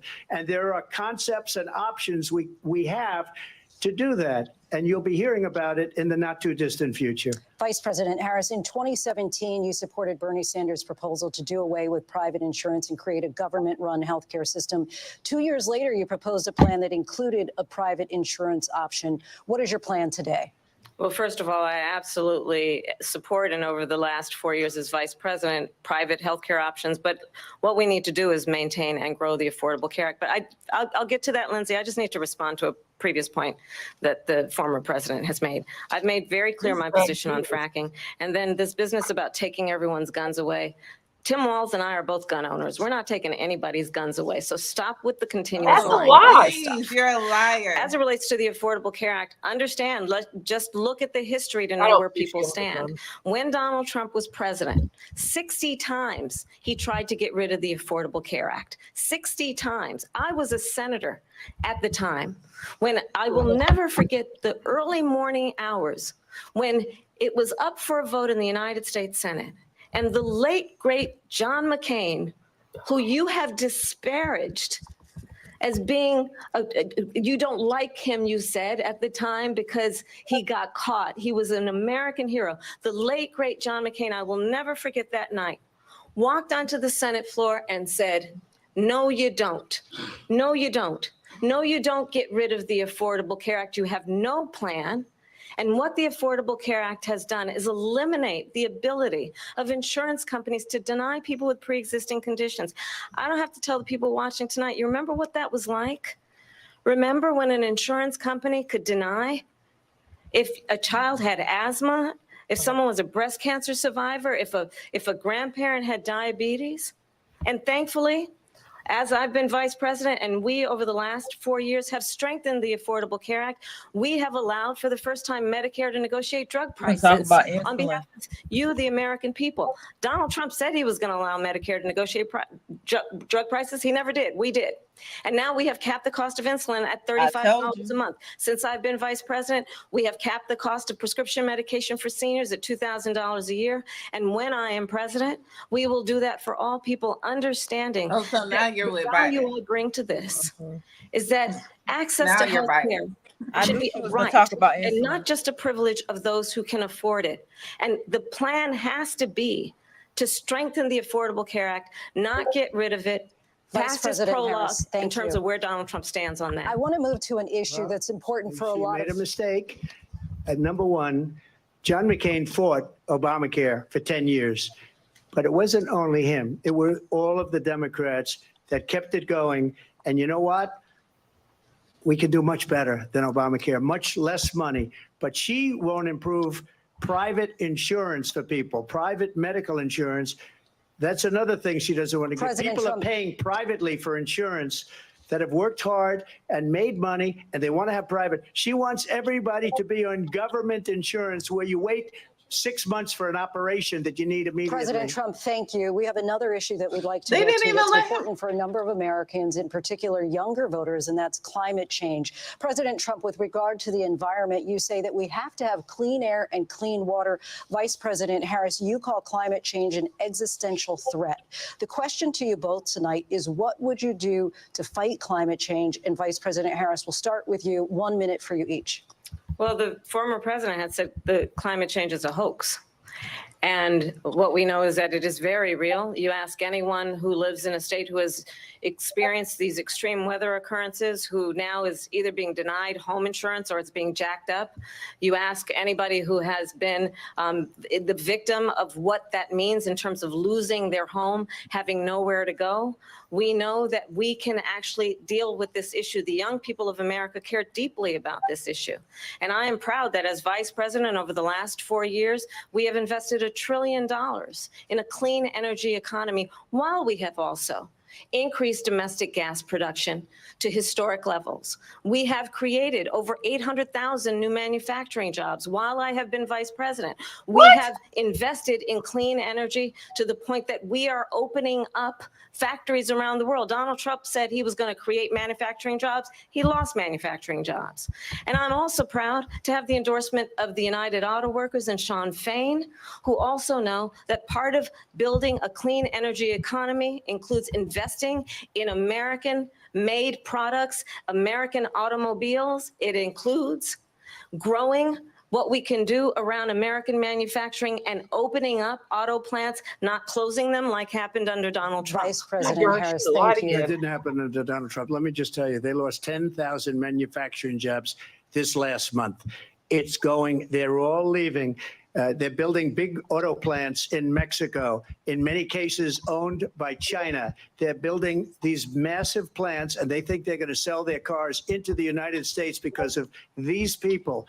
What they have given to China is unbelievable, but we're not going to let that. We'll put tariffs on those cars so they can't come into our country, because they will kill the United Auto Workers and any auto worker, whether it's in Detroit or South Carolina or any other place.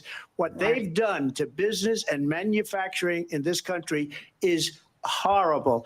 We have nothing because they refuse. You know, Biden doesn't go after people because supposedly China paid him millions of dollars. He's afraid to do it. Between him and his son, they get all this money from Ukraine. They get all this money from all of these different countries. And then you wonder, why is he so loyal to this one, that one, Ukraine, China? Why is he? Why did he get $3.5 million from the mayor of Moscow's wife? Why did he get? Why did she pay him $3.5 million? This is a crooked administration, and they're selling our country down the tubes. President Trump, thank you. Thank you.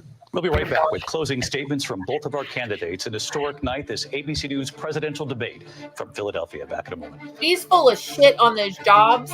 They created 400,000. The rest of that was just recovery from coronavirus. Right. She is absolutely full of shit. Wait, I got tabs open on Google. Awesome. You mean to tell me they've only created 400,000 new jobs in manufacturing? Oh, wow. In 3.5 years. Mm-hmm. In 3.5 whole years? Trump had 583,000. That's what came back after 2019. I'm starting to wish that he hadn't agreed to do this on ABC. Yeah. No, I mean,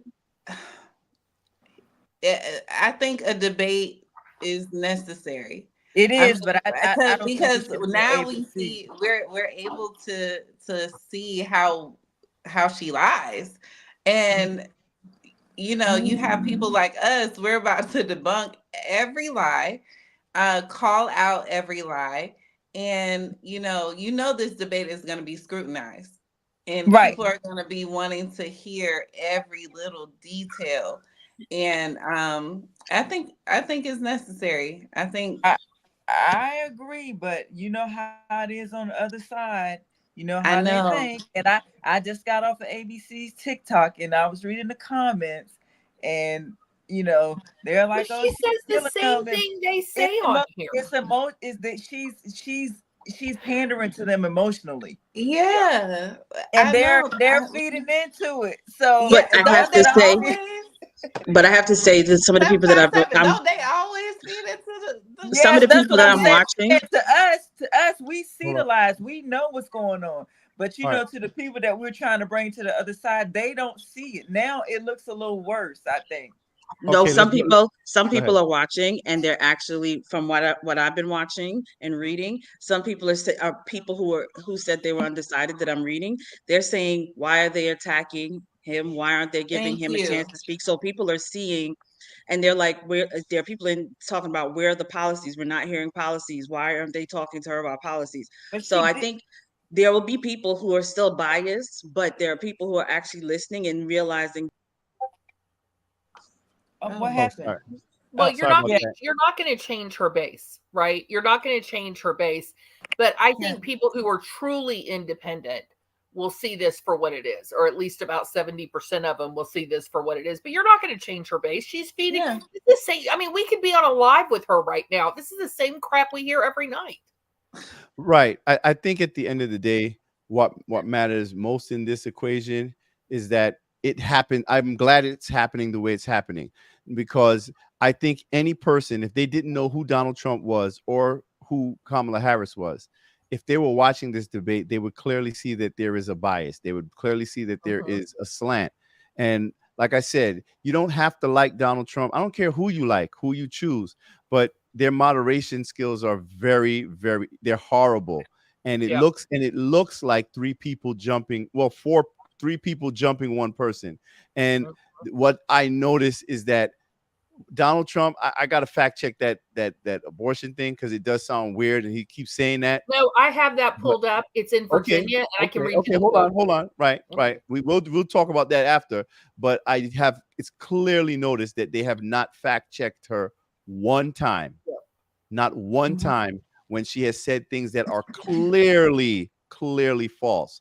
And I'm just wondering when they're going to actually hold her accountable for a specific policy, because I'm focused on policy, as all the rest of you guys are, and all we're getting are these like weird word salad answers. So that, and she couldn't even admit to being apologetic about the 13 soldiers. She didn't. Wow. Soldiers the fact that she totally dismissed that. She made a mistake. She made a mistake. With that answer, that was insulting, because you just erased those families, the fallen soldiers. That was a bad move. Like, she just, wow, it was kind of disrespectful the way she did it too. Yeah, but I think Trump is doing. Like, how do you think he's holding up? Like, hold on. I think Trump is missing a lot of. He's missing a lot of key points. He's not going back on her past. He needs to bring up her past. What she's done as the Senate, her turnover rate in the House. Like, he's missing so many things, and it's frustrating, man. It's frustrating. Yeah. Yeah, but I will say he's focused on policy. Okay, looks like they're back. Here we go. One that is focused on the future, and the other that is focused on the past. Oh, God. And an attempt to take us backward. But we're not going back. And I do believe that the American people know we all have so much more in common than what separates us. And we can chart a new way forward. And a vision of that includes having a plan understanding the aspirations, the dreams, the hopes, the ambition of the American people, which is why I intend to create an opportunity economy, investing in small businesses, in new families, in what we can do around protecting seniors, what we can do that is about giving hardworking folks a break and bringing down the cost of living. I believe in what we can do together that is about sustaining America's standing in the world and ensuring that we have the respect that we so rightly deserve, including respecting our military and ensuring we have the most lethal fighting force in the world.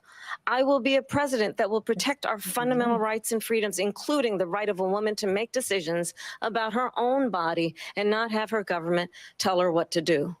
I'll tell you, I started my career as a prosecutor. I was a DA, I was an attorney general, a United States senator, and now vice president. I've only had one client, the people. And I'll tell you, as a prosecutor, I never asked a victim or a witness, are you a Republican or a Democrat? The only thing I ever asked them, are you okay? And that's the kind of president we need right now. Someone who cares about you and is not putting themselves first. I intend to be a president for all Americans and focus on what we can do over the next 10 and 20 years to build back up our country by investing right now in you, the American people. Vice President Harris, thank you. President Trump? So she just started by saying she's going to do this, she's going to do that, she's going to do all these wonderful things. Why hasn't she done it? She's been there for 3.5 years. They've had 3.5 years to fix the border. They've had 3.5 years to create jobs and all the things we talked about. Why hasn't she done it? She should leave right now, go down to that beautiful White House, go to the Capitol, get everyone together and do the things you want to do, but you haven't done it and you won't do it because you believe in things that the American people don't believe in. You believe in things like we're not going to frack. We're not going to take fossil fuel. We're not going to do things that are going to make this country strong, whether you like it or not. Germany tried that, and within 1 year, they were back to building normal energy plants. We're not ready for it. We can't sacrifice our country for the sake of bad vision. But I just ask one simple question. Why didn't she do it? We're a failing nation. We're a nation that's in serious decline. We're being laughed at all over the world. All over the world, they're laughed. I know the leaders very well. They're coming to see me. They call me. We're laughed at all over the world. They don't understand what happened to us as a nation. We're not a leader. We don't have any idea what's going on. We have wars going on in the Middle East. We have wars going on with Russia and Ukraine. We're going to end up in a third world war, and it'll be a war like no other because of nuclear weapons, the power of weaponry. I rebuilt our entire military. She gave a lot of it away to the Taliban. She gave it to Afghanistan. What these people have done to our country, and maybe toughest of all, is allowing millions of people to come into our country. Many of them are criminals, and they're destroying our country. The worst president, the worst vice president in the history of our country. President Trump, thank you. And that is our ABC News presidential debate from here in Philadelphia at the National Constitution Center. I'm Lindsay Davis. And I'm David Muir. Thank you for watching here in the U.S. and all over the world, and from all of us here at ABC News. Good night. And welcome back. I don't want to hear these people.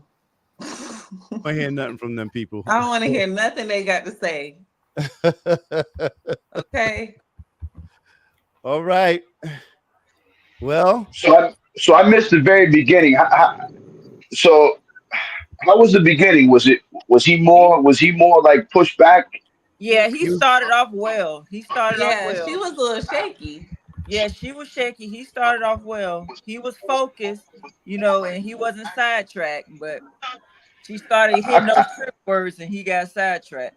Yeah. I can't, and I think it is too. It's got to be frustrating, man, to have the lies spewed, and like y'all said, nobody's fact checking them, and he's just over it. It's like, what do you do? Yeah. All right, so I want to play something real quick. I'll try to play before the last thing or whatever. Hold on, what the hell just happened? You want me to put you in the big box? No, you good. I'm just gonna just so you can hear it, but I don't know what the hell. All right. Like there was oh man, there were so many false statements. It was hard to keep up, right?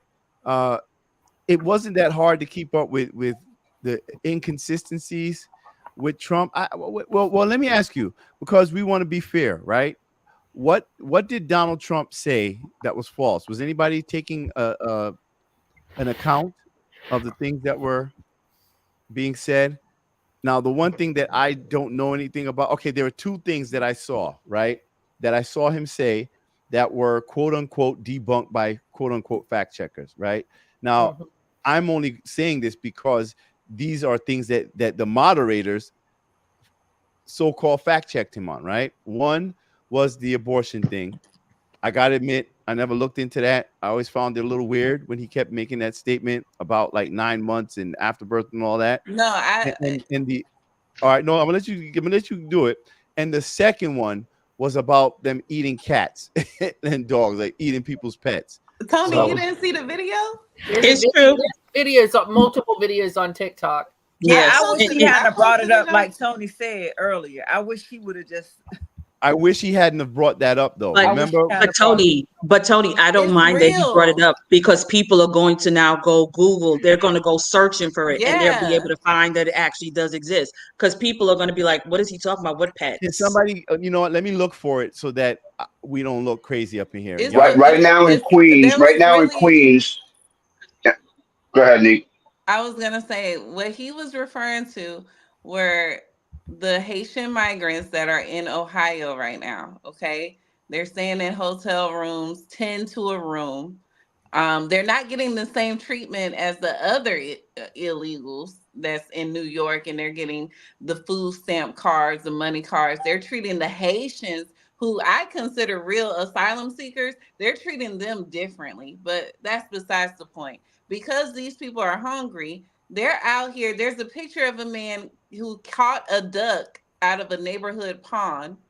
Okay, Haitian immigrant caught a duck. He's carrying the duck. There's pictures of it. There's a video of a young lady. There's police camera. Police footage of a young lady eating a cat. Yes. In the middle of a neighborhood, a residential area. Tony, check your chat. I think I just sent it to you. I that might be I don't know if that's a full video from X that showed it. A Haitian migrant. You're muted, I think. Sorry about that. No, I was actually looking it up while you guys were talking, and so I'm gonna pull it up right now just so nobody tries to debunk, like fact check us.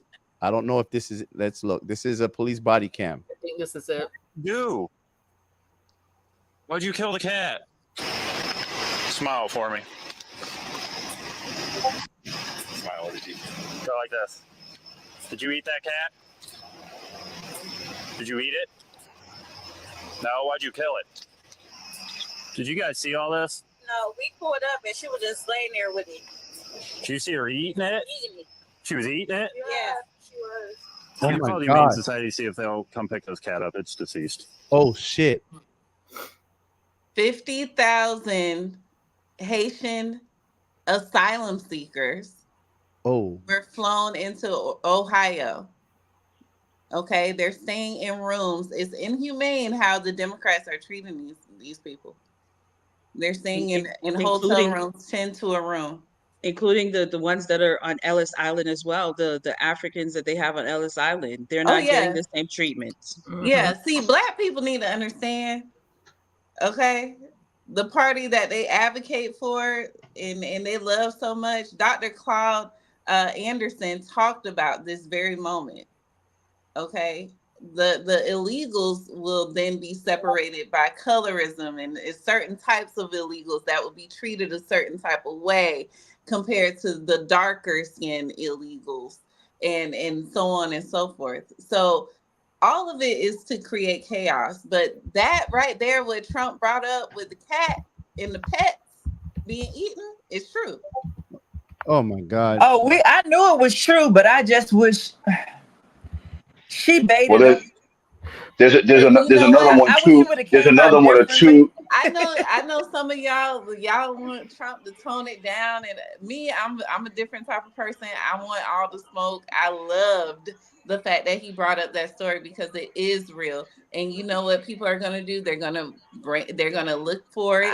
They're gonna find it. It's gonna be a thing. It's gonna be a thing. Just like they can't really sweep Aurora under the rug. No, they can't. It seemed like Aurora didn't really happen, and it did. Just because you have some sort of official to come up and say, "Oh, this is not really happening," doesn't mean that it's not actually it's not actually happening. It is happening.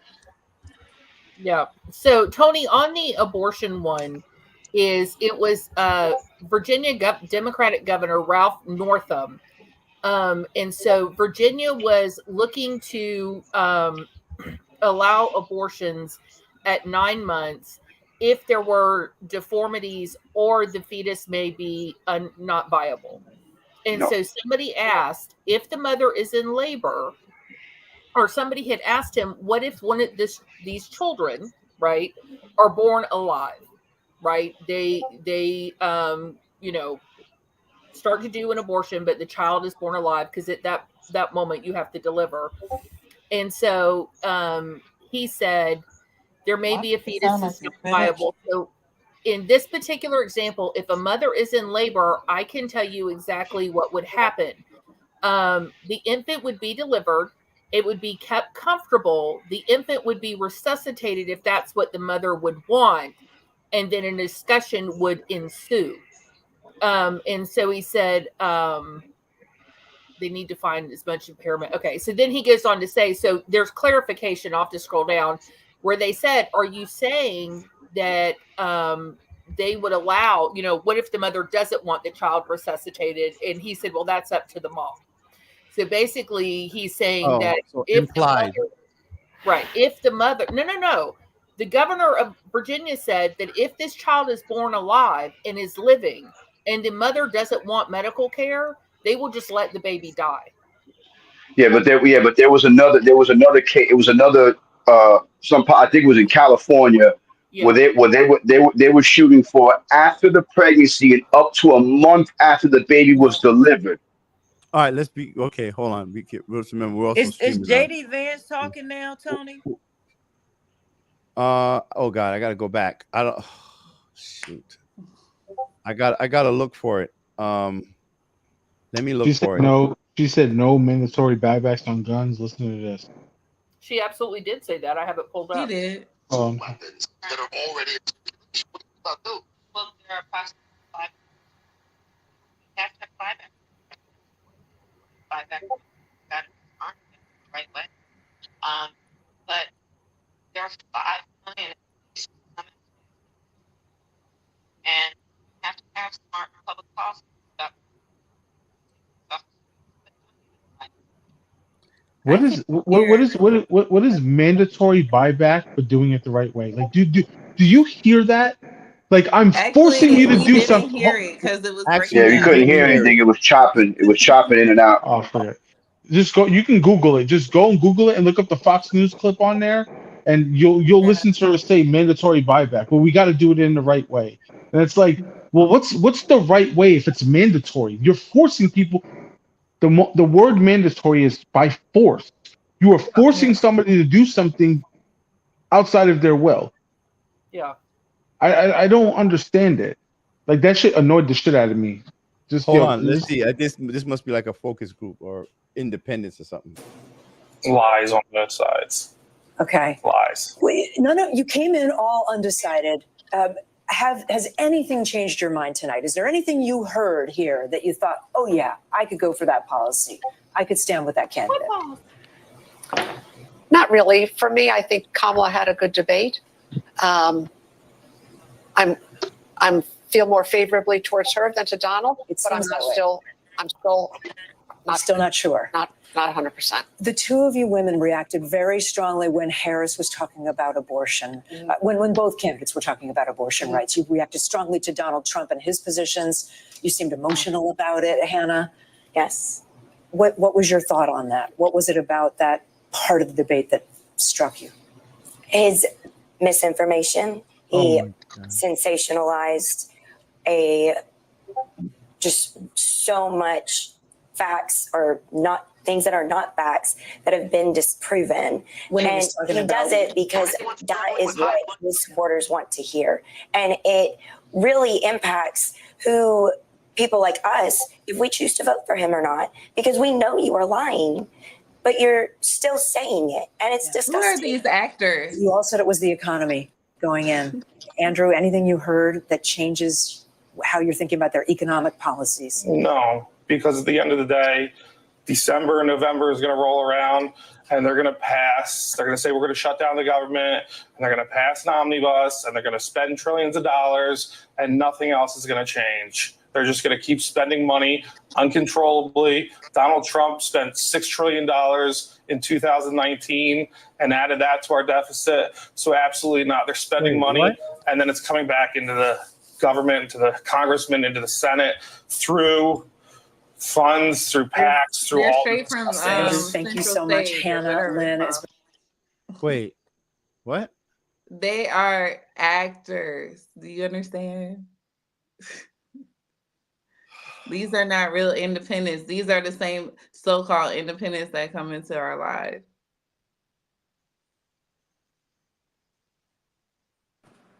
I'm a little worried, guys. I'm a little concerned. Wait a minute. What happened to Awesome? Oh. Did she drop?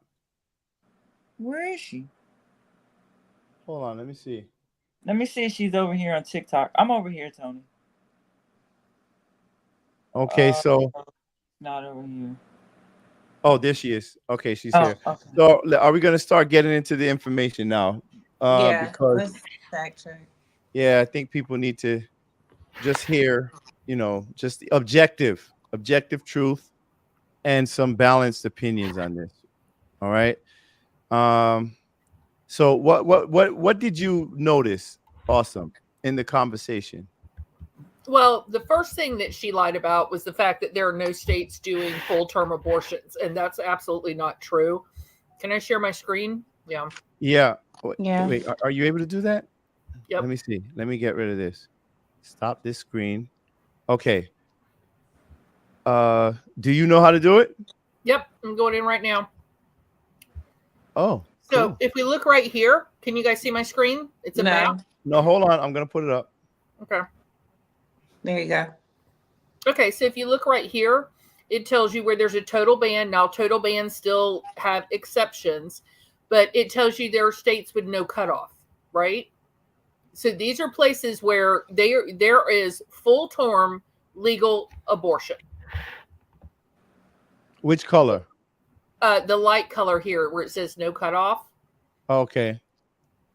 So if you look right here, you can see total ban, which again does not consider exceptions, right? 6 weeks, 12 to 15 weeks. But there is no cutoff in some states. So that would be Washington, Colorado, it looks like New Mexico. And there's if I think I hover on it, it'll give me just those states. Just those are the states with no cutoff? No cutoff, meaning that there is no basically, if you want an abortion up until the last day of your 9th trimester, you can get it. So for her to say that that is not happening and it's not legal is absolutely a lie. Mm-hmm. So, yeah, right. So It doesn't necessarily mean that is happening, but you're saying as far as the regulations are concerned, there are no constraints on on how late you can do it. Right. Correct. Okay. Yeah. So all right. And the governor of Virginia, the former governor of Virginia, did express, those types of policies that he wanted to, push for his state. Yeah, I have that. Term. I have that pulled up. Not Yes. on here. Sorry, it's on my phone. So the bill that he's talking about is HB 1795, Abortion Born Alive Infant Treatment and Care Penalty. And so basically what this says is that if a child survives abortion, if a baby survives an abortion, the hospital must provide life-saving care. And he was against that. Yeah. Oh. He said to lay it on the table. Yes. Just lay it on the table and let it die. Yeah. Okay. Do you want me to remove this screen, or are you showing something else? Oh, I pulled up everything she told. So whatever you guys want to talk to, I probably got some evidence for it. Okay. So what was another point that you saw? And we'll also ask, is not showing awesome screen. Tony, your TikTok live is not showing awesome screen.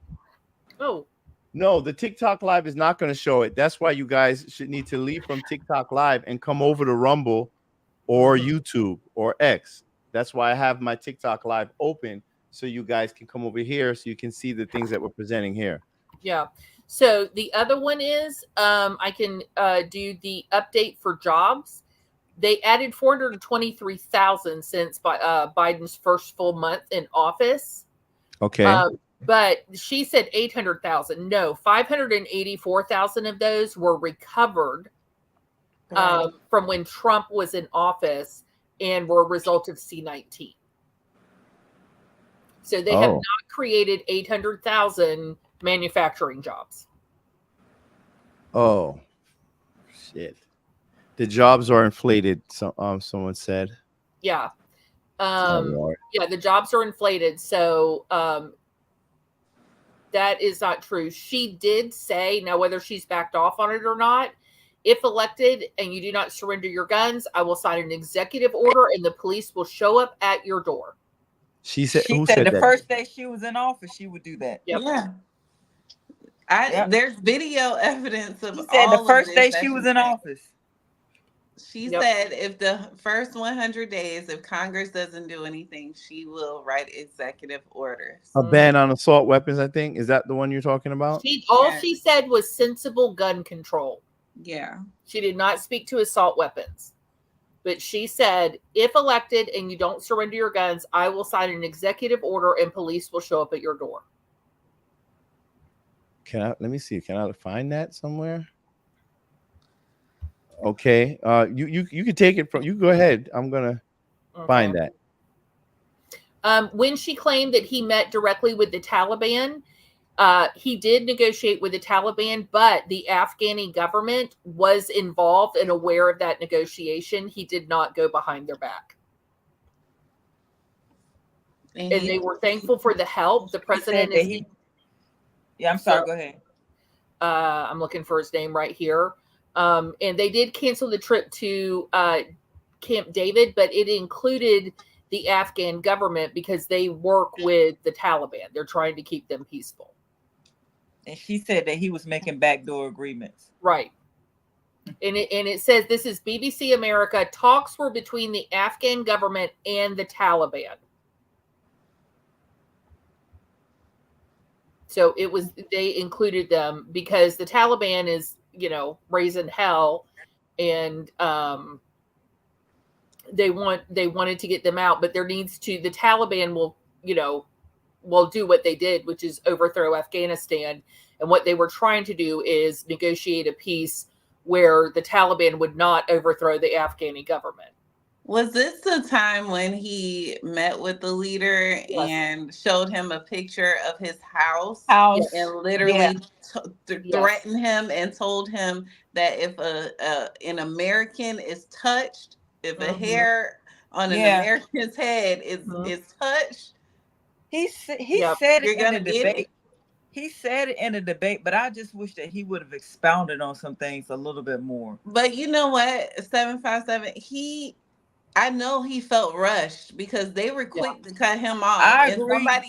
Somebody in the comments pointed out the fact that she had way more time to speak. They did not cut her off. I agree. They didn't fact check her either. And no, they not didn't at all. push back. There was no fact check. I don't remember them fact checking her not one time. Does anyone else remember?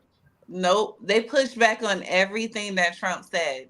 Every single thing. Literally, I felt like, what's his name? Slopanopoulos? Slopanopoulos, yeah. Yeah. I felt like he was in the debate. I felt like it was his debate. It was between him and Trump. Okay, so let's talk about voter fraud, which she says doesn't exist. 1,546 cases have been found, 1,313 criminal convictions, 58 civil penalties, 125 people were sent to diversion programs, and 23 are pending an official finding. Okay. So there have been cases of voter fraud that have been found. I'm still looking on this one to get a better reference so I can post it. But I did hear, and I found the article once, but I got to find it again, that in California, they do allow immigrants, non-citizens, to vote in state elections. The problem is their voting is mixed in with federal voting, and they do not separate those ballots out. Wow, I hope people can hear that. Yeah. So then, of course, the Charlottesville one, I don't think I need to go into, but of course, he said he condemned, he said he was not talking about the Neo. Yeah, the Neos. Now, on on the 16th, when we go to the bloodbath comment, he was absolutely talking about, he was talking about if China is now building massive car plants in Mexico, and they're going to sell those cars to the United States with no tax at the border. And then he goes on to say they're not going to hire Americans. This is going to make us lose jobs. And then he says, if we don't do something, it's going to be a bloodbath for the country. This is 100% in relation to China trying to build cars in Mexico and sell them without any tariffs. Yep. So, okay. Yeah. All right. The Capitol riot, where she said there were 0 police officers who died in the Capitol riot. There were 2 that passed away from heart attacks, one from a drug overdose, one from suicide sometime later, but no police officers were killed in the Capitol riot. None. The only people who were killed were Trump supporters. Yes. Kamala Harris absolutely did tweet and encourage people to donate, and she herself donated to the bail system for rioters, not protesters. There were peaceful protests, but rioters during the 2020 riots. That is 100% true. Okay, let's hold on 1 second. Okay. Hold on 1 second, because I want to be able to just substantiate some of the things that are being said, so people don't say that we're spreading lies or propaganda or anything like that. Because like I said, I like to be focused based in factual information. So here is Kamala Harris. I believe this may be something about what it says, where she promises in the first 100 days. Here we go. Wait, maybe somebody's thing has some feedback. So maybe if you can mute just while I play this. Thanks. Adding to your gun control agenda? Yeah, I think it's a great idea. But I mean, listen, I don't think we lack for great ideas. As I've said many times, we've been having great ideas for decades. The problem is that Congress has not had the courage to act. And that is why, from the beginning, I have said my agenda includes attempting to get Congress to act. But if they don't within the first 100 days of my administration, I'm going to take executive action. Because what we need is action. Adding to your gun control agenda?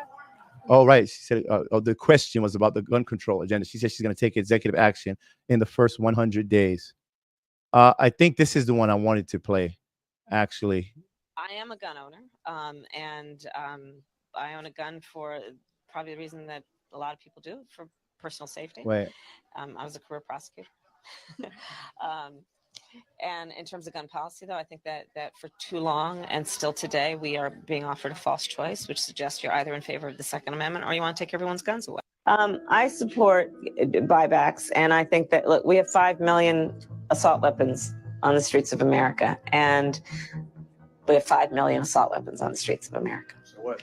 And assault weapons have been designed to kill a lot of human beings quickly. They are weapons of war, and there is no place for them on the streets of a civil society. It's something I'm so passionate about and so looking forward to being president to address. We've got to deal with this. How mandatory is your gun buyback? How mandatory? It's mandatory. Oh. Mm-hmm. There's another video of her speaking on it as well. That means by force. Yeah. Is this another one? Hold on, this another one. What would you do about the millions of specifically assault weapons that are already in circulation? What do you do about those? Well, there are approximately 5 million, to your point, Craig. We have to have a buyback program, and I support a mandatory buyback program. It's got to be smart. We got to do it the right way. What would you do? Okay. There is no constitutional trigger for, or no constitutional path for her to confiscate guns from Americans. Right. You can't force people to sell you their She says guns. that Donald Trump is trying to destroy the Constitution. But the thing is, who does she have charge of that can do that to the American people? She cannot send it in the military. That's a constitution of the violation. She cannot use the National Guard unless a governor is refusing to protect his citizens. That is very narrowly defined. She is not in control of the local police. They report to the mayor and then the governor. There is no constitutional path for the federal government to confiscate it was a horrible thing to watch. But there is another side. There was a group on this side, the other had a group on the other, and they came at each other with anybody. Here's the other one. Sorry, because I want people to be able to hear it for themselves, because unfortunately, most of the news that we get from CNN, you know, the corporate media, the legacy news media, they give you these clips. They give you certain statements that were taken out of context. They give you short snippets in order to get you to form an opinion. And I think as adults, as rational thinking people, we have to be better than that and not allow ourselves to be emotionally manipulated when it comes to our politics. Because, you know, when you're emotional, when you're angry, when you're afraid, that's the way to get you to act and vote against your best interest. So right here, if you look here, on this day 7 years ago, Donald Trump said white supremacists and neo-Nazis marching in Charlottesville are very fine people. That's from that. This is what Kamala Harris has always said, right? We know that's not a Kamala Harris account, but this is what has been told to you guys for a very long time. So I want to play the actual clip with the full context of what he said on that day. On a moral plane, what I'm saying is this: you had a group on one side and you had a group on the other, and they came at each other with clubs, and it was vicious and it was horrible, and it was a horrible thing to watch. But there is another side. There was a group on this side, you can call them the left, you've just called them the left, that came violently attacking the other group.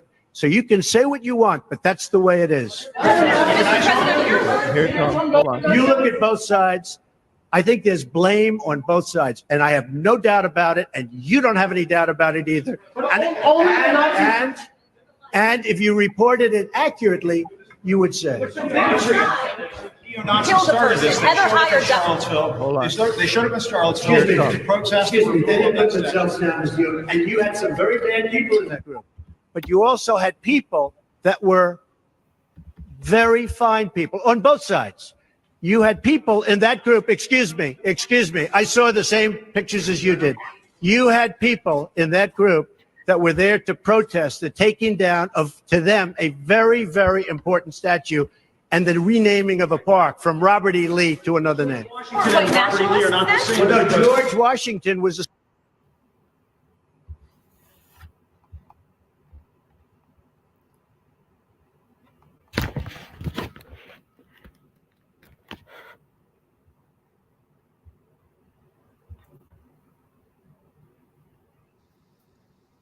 Okay, good. Are we going to take down the statue? Because he was a major slave owner.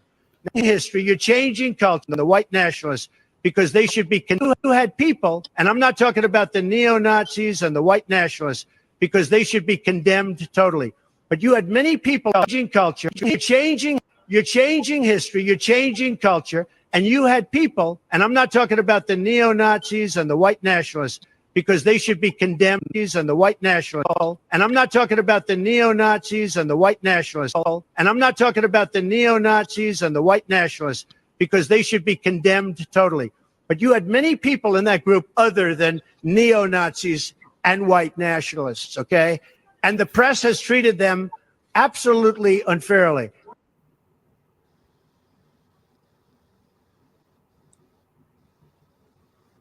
Sorry, I keep muting myself. So did we all hear that? Yes. Okay.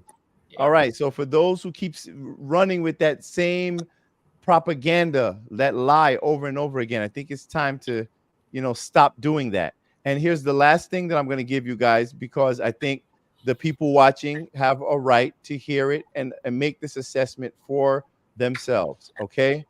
And this is, here we go. On that point, Donald Trump, the candidate, has said in this election there will be a bloodbath. Wait a minute. This and the outcome of this election is not to his liking. Did you hear that, or was that too low? It was low, but I heard it. Was low, but I heard. It you said can down. Do it again. You can. All right, let's try it again. I'm trying to find the volume on it. Well, if you saw the debate tonight, here we go again. Yeah. On that point, Donald Trump, the candidate, has said in this election there will be a bloodbath if this and the outcome of this election is not to his liking. I can't hear him at all. Mexico has taken, over a period of 30 years, 34% of the automobile manufacturing business in our country. Think of it, went to Mexico. China now is building a couple of massive plants where they're going to build the cars in Mexico and they think that they're going to sell those cars into the United States with no tax at the border. Let me tell you something to China. If you're listening, President Xi, and you and I are friends, but he understands the way I deal, those big monster car manufacturing plants that you're building in Mexico right now, and you think you're going to get that, you're going to not hire Americans, and you're going to sell the cars to us. Now, we're going to put a 100% tariff on every single car that comes across the line, and you're not going to be able to sell those cars. If I get elected, now, if I don't get elected, it's going to be a bloodbath for the whole, that's going to be the least of it. It's going to be a bloodbath for the country. That'll be the least of it. But they're not going to sell those cars. They're building massive factories. A friend of mine, Mexico. I cannot wait. I cannot wait for somebody to bring this up in a debate. I got it on speed dial. When is the vice president? So if we're being honest, right? Like if we're going to be honest here, who's going to say that he was not talking about an economic bloodbath for the auto industry, right? Nobody. That's exactly what he was talking about. Listen, Democrats use that word all the time in their politics. And crosshairs. And crosshairs, which lead to crosshairs, assassination attempt. So it's like, why do we have to lie? This is let me say something. Hold on. Let me say something.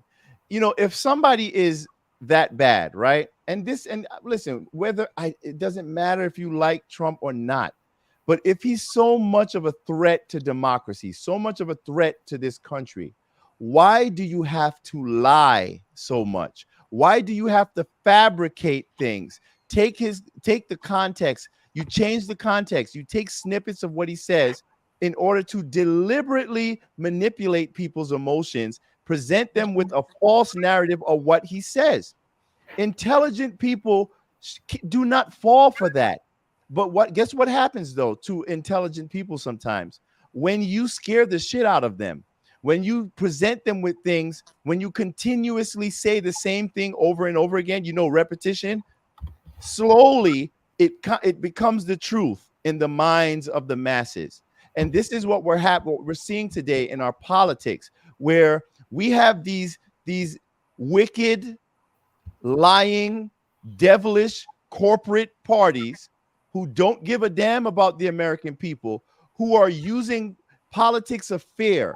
They're feeding you so much nonsense in order to keep all of us fighting each other, all of us divided, keeping you hating people. So while they continue to move forward with their agenda. So to those of you who are so intellectually lazy that you can't think for yourselves and you can only think in these partisan terms, I'm not talking to you. Who I am talking to, I'm talking to the people who understand objectivity. I'm talking to the critical thinkers out there who understand, who can sit back and look at something rationally. And remember, objectivity does not mean neutrality. If I'm criticizing Kamala Harris lying her ass off for most of that debate, and then you don't hear enough criticism of Trump, it just might mean that in this moment, I see that one person is doing a hell of a lot more lying than the other. And I think that presents a danger to us. We're living right now in a political environment where you have almost half the country calling for their own censorship. Y'all are begging, you're voting for censorship. And if we're talking about votes, Donald Trump was telling the truth. Did anyone vote for Kamala Harris? No. Y'all voted to the tune of 14 million people for Joe Biden. There wasn't a Joe Biden Kamala Harris ticket yet. We know that because on all those media platforms, all you heard was, oh my God, should Joe Biden try to choose another candidate, another running mate? You know, she's polling at 28%, as according to CNN. She's polling at 28%. She is widely known as the worst political mistake that Joe Biden ever made. And then they make these little backroom deals with donors and Barack Obama and whoever else gets involved. And next thing you know, Joe Biden, the man who told you just 2 days before and weeks before that he's not dropping out of the race, he magically writes a letter, not even on White House letterhead, and y'all just accept that shit and you make that man into a hero after he wrote the damn 1994 crime bill, the 86 crack laws, after he threw all your black asses in jail and destroyed your families. But now all of a sudden, I see y'all cheering that man as some type of hero. This is crazy. What has happened to all of us? Not even just the country, but listen, I'm a black man and I'm black first. And the one thing that I don't like is to see my own community so wrapped up in this Trump derangement syndrome that you are now attacking black people who dare to think for themselves, attacking black people who have decided that they're tired of wasting their time doing the same thing over and over and over again, expecting a different result. But what do y'all do? You trained people, y'all call them sellouts. You call them coons. You call them all types of names that the white liberal gave you, that white Democrats created to disparage you. These are the people that created those terms. And when you dare to try to question a black person based upon their political alliances, like, listen to what you're saying. If a black person decides I'm not dealing with these Democrats no more, I'm gonna try something else. I'm gonna go vote for a Republican. I'm gonna vote for Donald Trump. You call him a sellout. So what that means is you're gauging their blackness and your own based upon their commitment and their allegiance to a party that is run by white liberals. Who's the traitor to their race? Right. And I'll hand the panel back over to y'all. What's confusing to me is that I hear Democrats say, well, it doesn't matter that Biden was taken out of here because Kamala and Biden were supposedly on the same ticket. However, they don't want to attach her to Biden's policies. The whole thing is just very confusing. Is she Biden or is she not? And if she is Biden, do you understand what I'm saying? It was cool when she is Biden when it come down to just kicking Biden out of here. Oh, well, they're the same anyway. She was the vice president anyway. But now they're trying to detach her from Biden. It's nothing but the devil, because the devil is nothing but confusion. It's all over the place. To me. They're saying that Newsmax is roasting Kamala on her lives right now. Well, wait, what happened? Newsmax is roasting Kamala on her lives right now. Oh, well, I mean, listen, you already know that the mainstream media is going to fact check every single thing that Donald Trump said. And I don't care. I don't mind that. But the problem I have is that much of their fact checking is fake. That's the problem I have. And even if you were telling the truth with all these fact checks, it's problematic that you're only fact checking him in real time after the debate, but never once are you all questioning all of the blatant lies that everyone knows are lies. That's the troubling part about this. The fact Tony, that the fact that they denied the whole pet eating thing. They said I was just looking at New York Times. New York Times said that she spent 17 minutes attacking Trump and a total of 12 minutes actually talking about her actual policy. So I didn't hear that 12 minutes. Really? I ain't hear it. New York Times said that? New York Times said that? That's what they claim. That's what they claim. Or And was so- it New York Post? New York Times. This is New York Times saying that. And so now they're saying York that Times? Oh, they're wow. saying that I'm she shocked. requested, her team is requesting another debate. I can only assume that she was requesting another, they're requesting another debate because no one got to hear any policies because she didn't discuss policies. spent her whole They time requested it 5 minutes after this debate ended. It was exactly 5 minutes. They Don't do requested. it on ABC. He needs to do it on Newsmax, or even CNN would be better. Or he needs CNN to would do be it on better, but Fox. Why are we I think it would have to be Fox because Why are we Donald pushing Trump. Fox away?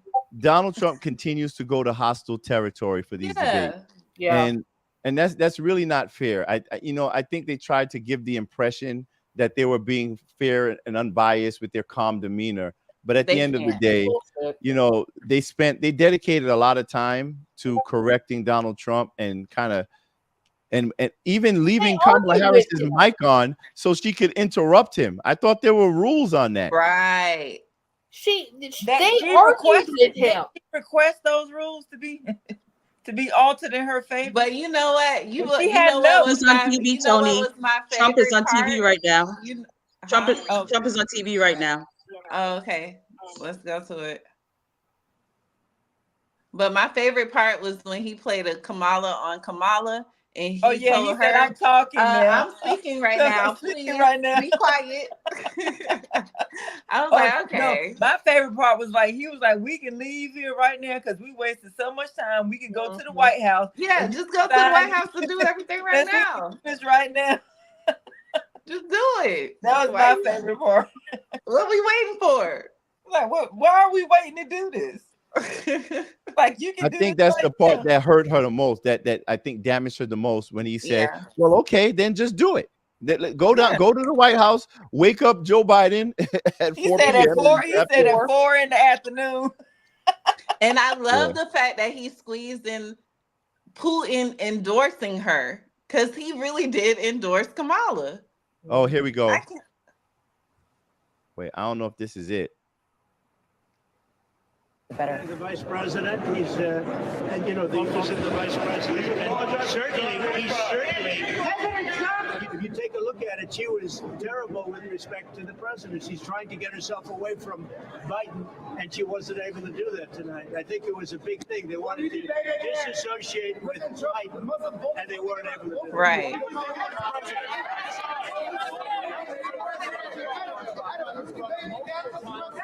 Damn, they going crazy.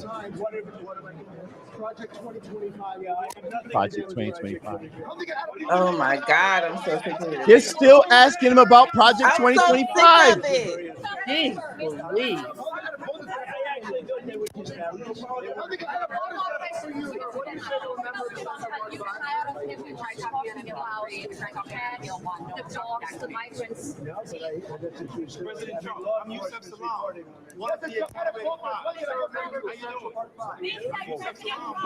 I want to be super transparent with you here. Tough to get our camera closer into this gaggle, into the scrum. Obviously, he travels with Secret Service, the former president. There's a bubble, a bit of a bubble, at least around him. He's walking around talking to people. Tommy, almost while we're watching this, and I want to keep this up in case we get it better. And there's Andrea Mitchell. Let's listen in for a sec. I don't even view it as a performance. Our country is in decline. We're a nation in decline. And I thought that we got that out. She was unable to defend it. She was certainly bad on foreign policy. She was very bad on the border. And the polls are showing that I have one poll is 92% to 6. And all of the polls are 60, 70, and 80 in our direction. So I thought it was a great debate from my standpoint. Yeah. What about black voters, Mr. President? What do you think black voters? I love black voters. I love them, and they love me too. Right. Please don't keep it simple. That part. Oh, yeah, it's true. You take a look at it. No, that's It's true. nonsense. That's true. Okay, well, you can check it out. Check with the authorities.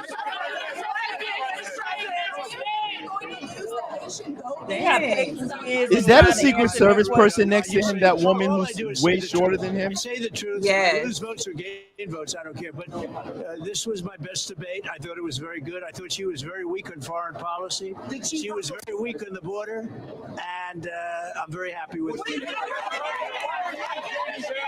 You see how patient he is in trying to answer all the questions? Hold on. Philly, Tom Yamas is there, and the former president repeatedly describing this as his best debate in his view, despite the fact that, of course, just a couple of months ago, it was the former president's opponent who dropped out of the presidential race altogether because of that debate. And there has been some news made here as former President Trump is declining to commit to a second debate. Tom, I think I have you as we're taking a look here, former President Trump walking around spin. Give us a sense of the vibe. Where are you in relation to this? I saw Andrea there. I saw Garrett there. This note about the second debate. Kamala Harris's campaign dangled that it seemed as bait.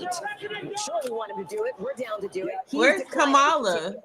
Yeah, why are they mobbing her? Oh. Why isn't she in the faces of the cameras and the But do you see how patient he is in trying to answer all the questions? He wasn't hostile. He was actually listening. Yeah. Where is she?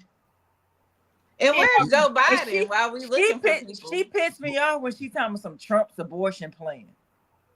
Yeah, they know how to play with language. Trump's abortion. That wordplay. Yeah, that wordplay is crazy. Trump's abortion ban. Yeah. He kept Right. using the word ban. And that's the thing. There is no Trump abortion ban. He already said that he's against abortion bans. And that's what I think. I think Donald Trump is getting tired of having to repeat himself all the time. And so he just kind of brushes it off. Listen, I'm not talking about, listen, it doesn't make sense because it can never happen. But he has already articulated that he is against an abortion ban. You know what? I'm going to have to pull that up too, because I think we should just focus on debunking a lot of the misinformation that is out there, because people are just subscribing to this stuff, without they're just invested in feelings. Go ahead. They keep repeating the same things over and over to cause fatigue. I even find myself being so irritated every time I hear the number 25. I don't care if it's dealing with Project 2025 or somebody's age. If I hear the number 25, it's really irritating to me because I'm sick and tired of arguing about it. When it's been debunked. And that's their tactic. That's their tactic, to bog you down, to weigh you down with the same lies over and over and over again, to get you to the point where it's like, okay, I'm not even going to talk about this anymore because I've talked about it. I've refuted it a million times. Yeah, if you're on TikTok, I have a poll up. Who won the debate? Please go in and take it. I know we have about 400 people on there, and I'll have almost 400 people on X as well. So, but if you're on, if you're on TikTok, please go in and take the poll. There's about a minute left. Can I tell you right now that I have one of the 13 Gold Star family members on my TikTok live right now, and she's going off right now. Really? She is going off. She said we are livid. What she said was disgusting. She still can't even stand up and take ownership of what they did and what they did to my family. Like, she is going off right now. Oh my gosh. We have 13 people in queue. Where? On TikTok. They're anxious to get in and give us their feedback. And I know it was triggering. The whole debate was triggering. Well, it's just so much nonsense. It wasn't even her policies. She's just outright lying. The Project 2025 thing, the abortion ban, the, insurrection. Just all of it. It just, Oh my gosh. Well, I guess the debate didn't go the way they thought if they're already asking for another one. Yeah, because it was literally 5 minutes. His closing statement really, to me, that put the nail in the coffin. Okay. His closing statement, he hit the points that we wanted him to hit the whole debate, but he squeezed it in I just hope that it resonates with more Okay, people. so all right, so we're back to the fact checking part of the segment again. Let me just set this up for you guys. Now, you remember Kamala Harris said she used the language Trump's abortion ban several times during the debate. Trump's abortion ban.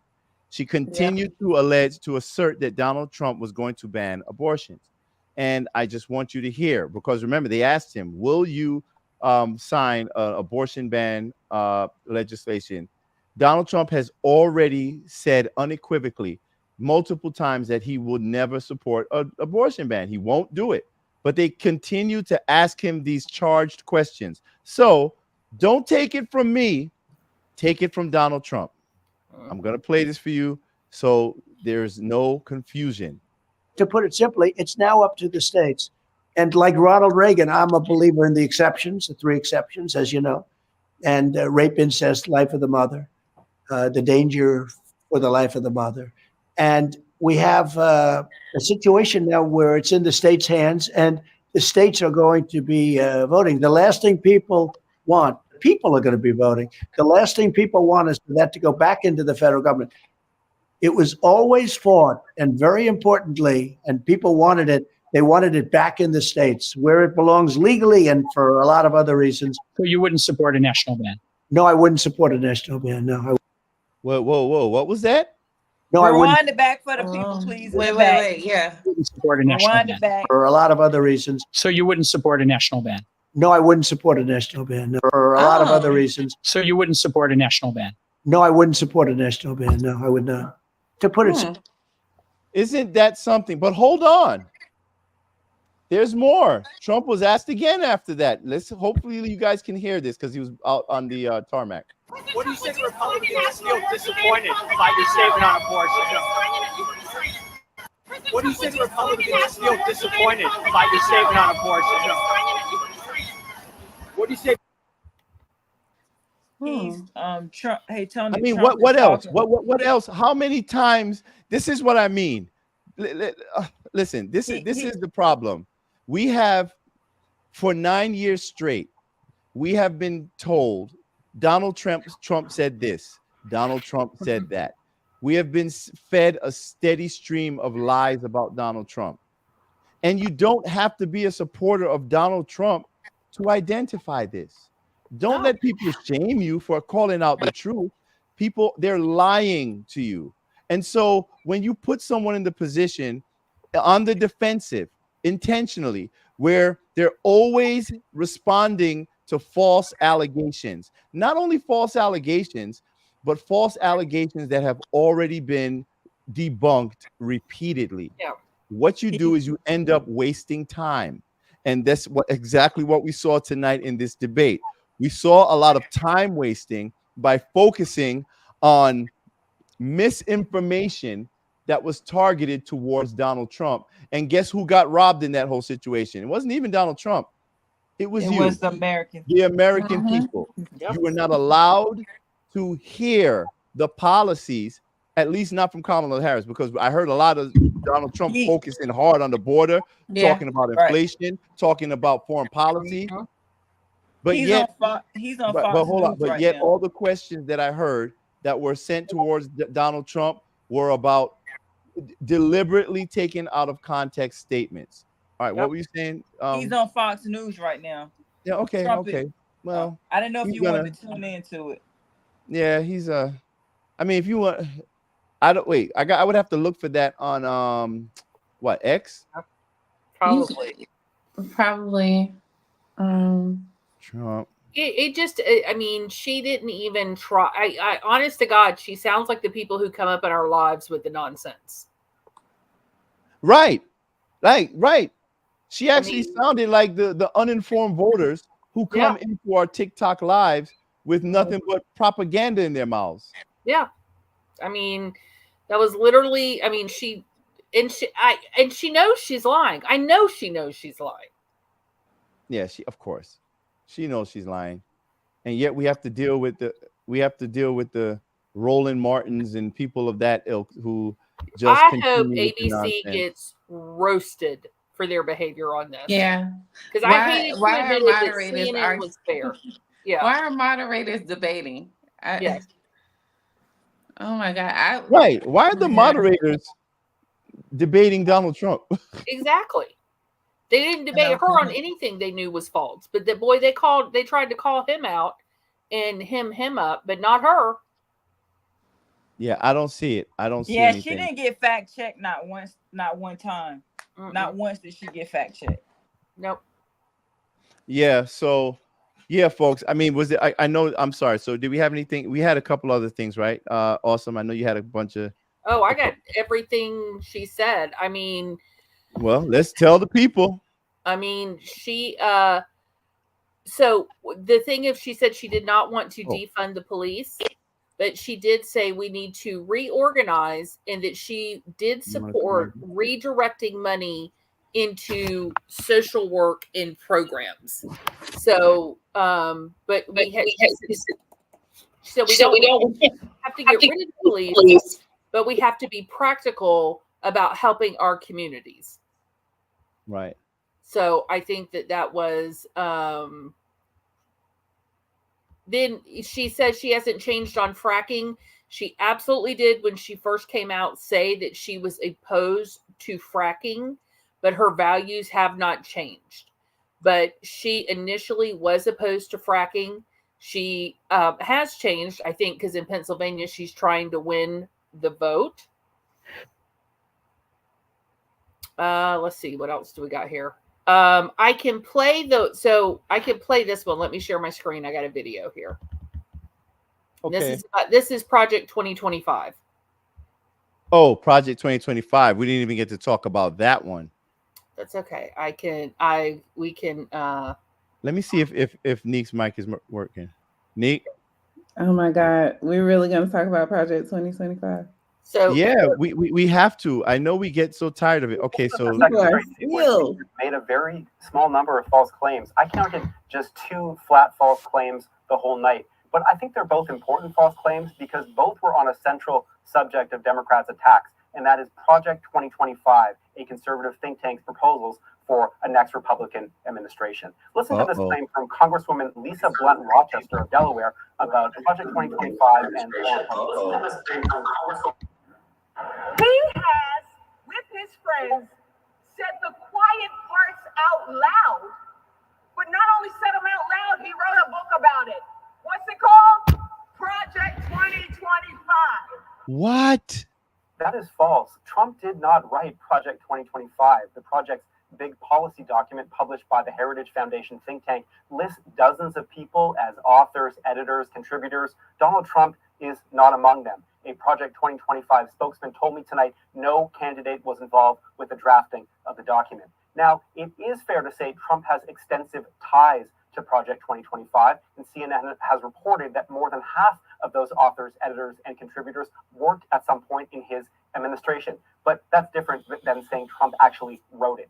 Now, let's also play something that Colorado's Governor Jared Polis said about what's in that Project 2025 document. Page 451 says the only legitimate family is a married mother and father where only the father works. That is also false. Project 2025 does not say there is only one kind of legitimate family, let alone say that families in which a mother works outside the home is illegitimate. A Heritage Foundation spokeswoman who's a working mom herself told me tonight the governor's claim is a lie. Now, if you read the page the governor mentioned, you'll see it does express a preference for a certain kind of family. It says, quote, families comprised of a married mother, father, and their children are the foundation of a healthy society. It then goes on to criticize Biden policies that supposedly subsidize single motherhood and focus on LGBT equity. You can obviously debate all of that, but nowhere does Project 2025 say a family is not legitimate if the mom has a job. Here you go. What do you say to those who say Venezuelan crime rate absolutely is falling. It has fallen depending on where you look. Let's see. I don't think this is the one is it this one? The Venezuelan crime rate has been declining. You'll notice there was an increase in 2018, but it has been on the decline ever since then. So he was correct when he said that their crime rate is falling. Let's see. So this is the third trimester abortion, and I believe I pulled up that bill. Let me see if I can find it. Hold on one second. I may have closed that tab. Sorry. But it was House Bill 1745. And again, that bill required that if abortion was performed and the child survived, that the hospital had to provide care for that baby. And what happened is they asked the governor, who said he would not sign the bill, well, if this baby is born alive, what would happen? And he kind of tap danced around it, and finally, basically, well, we'll put it on a table and let it die. I'll see if I can find that bill and post it, but there was a bill for it. There is no federal law protecting IVF. There is also no ban on IVF. The only place was Alabama, and the reason it was paused is because there was a lawsuit where people's embryos were destroyed by accident and they were suing. But Alabama has started IVF, and there is no ban on IVF anywhere in this country. IVF is legal in all states. Of course, we can look at the participation rate where it says that we have bounced back. So this goes all the way out to June, and you can see there are not as many people working as there were when COVID happened. So here's where COVID happened. We had the drop. These are the number of people in the workplace right now. You can see that all jobs have not returned. So that is a lie. We have not bounced back to where we were. Are you trying to show a picture or a graph? Oh, can you guys not see? No. Oh, it says I'm sharing. I'm Okay. sorry. Let me go. Now we can. Oh, can you see this one? Mm-hmm. Okay. Can see it. Okay. So as you can see here, our participation rate was January hit its high, and we are not there. We're not back yet. So the idea that we fully bounced back and recovered is not true. Let's see. The poverty rate did hit its lowest here, but it has bounced back up. So this is her claim that the middle class is not having a problem. But the thing is, if the poverty rate is going up, that means you have less people in the middle class. So they have not fully recovered or improved on the middle class when the poverty rate, and they put in this supplemental poverty rate to try and change it.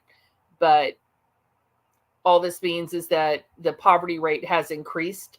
And so the middle class, and that comes from the middle class.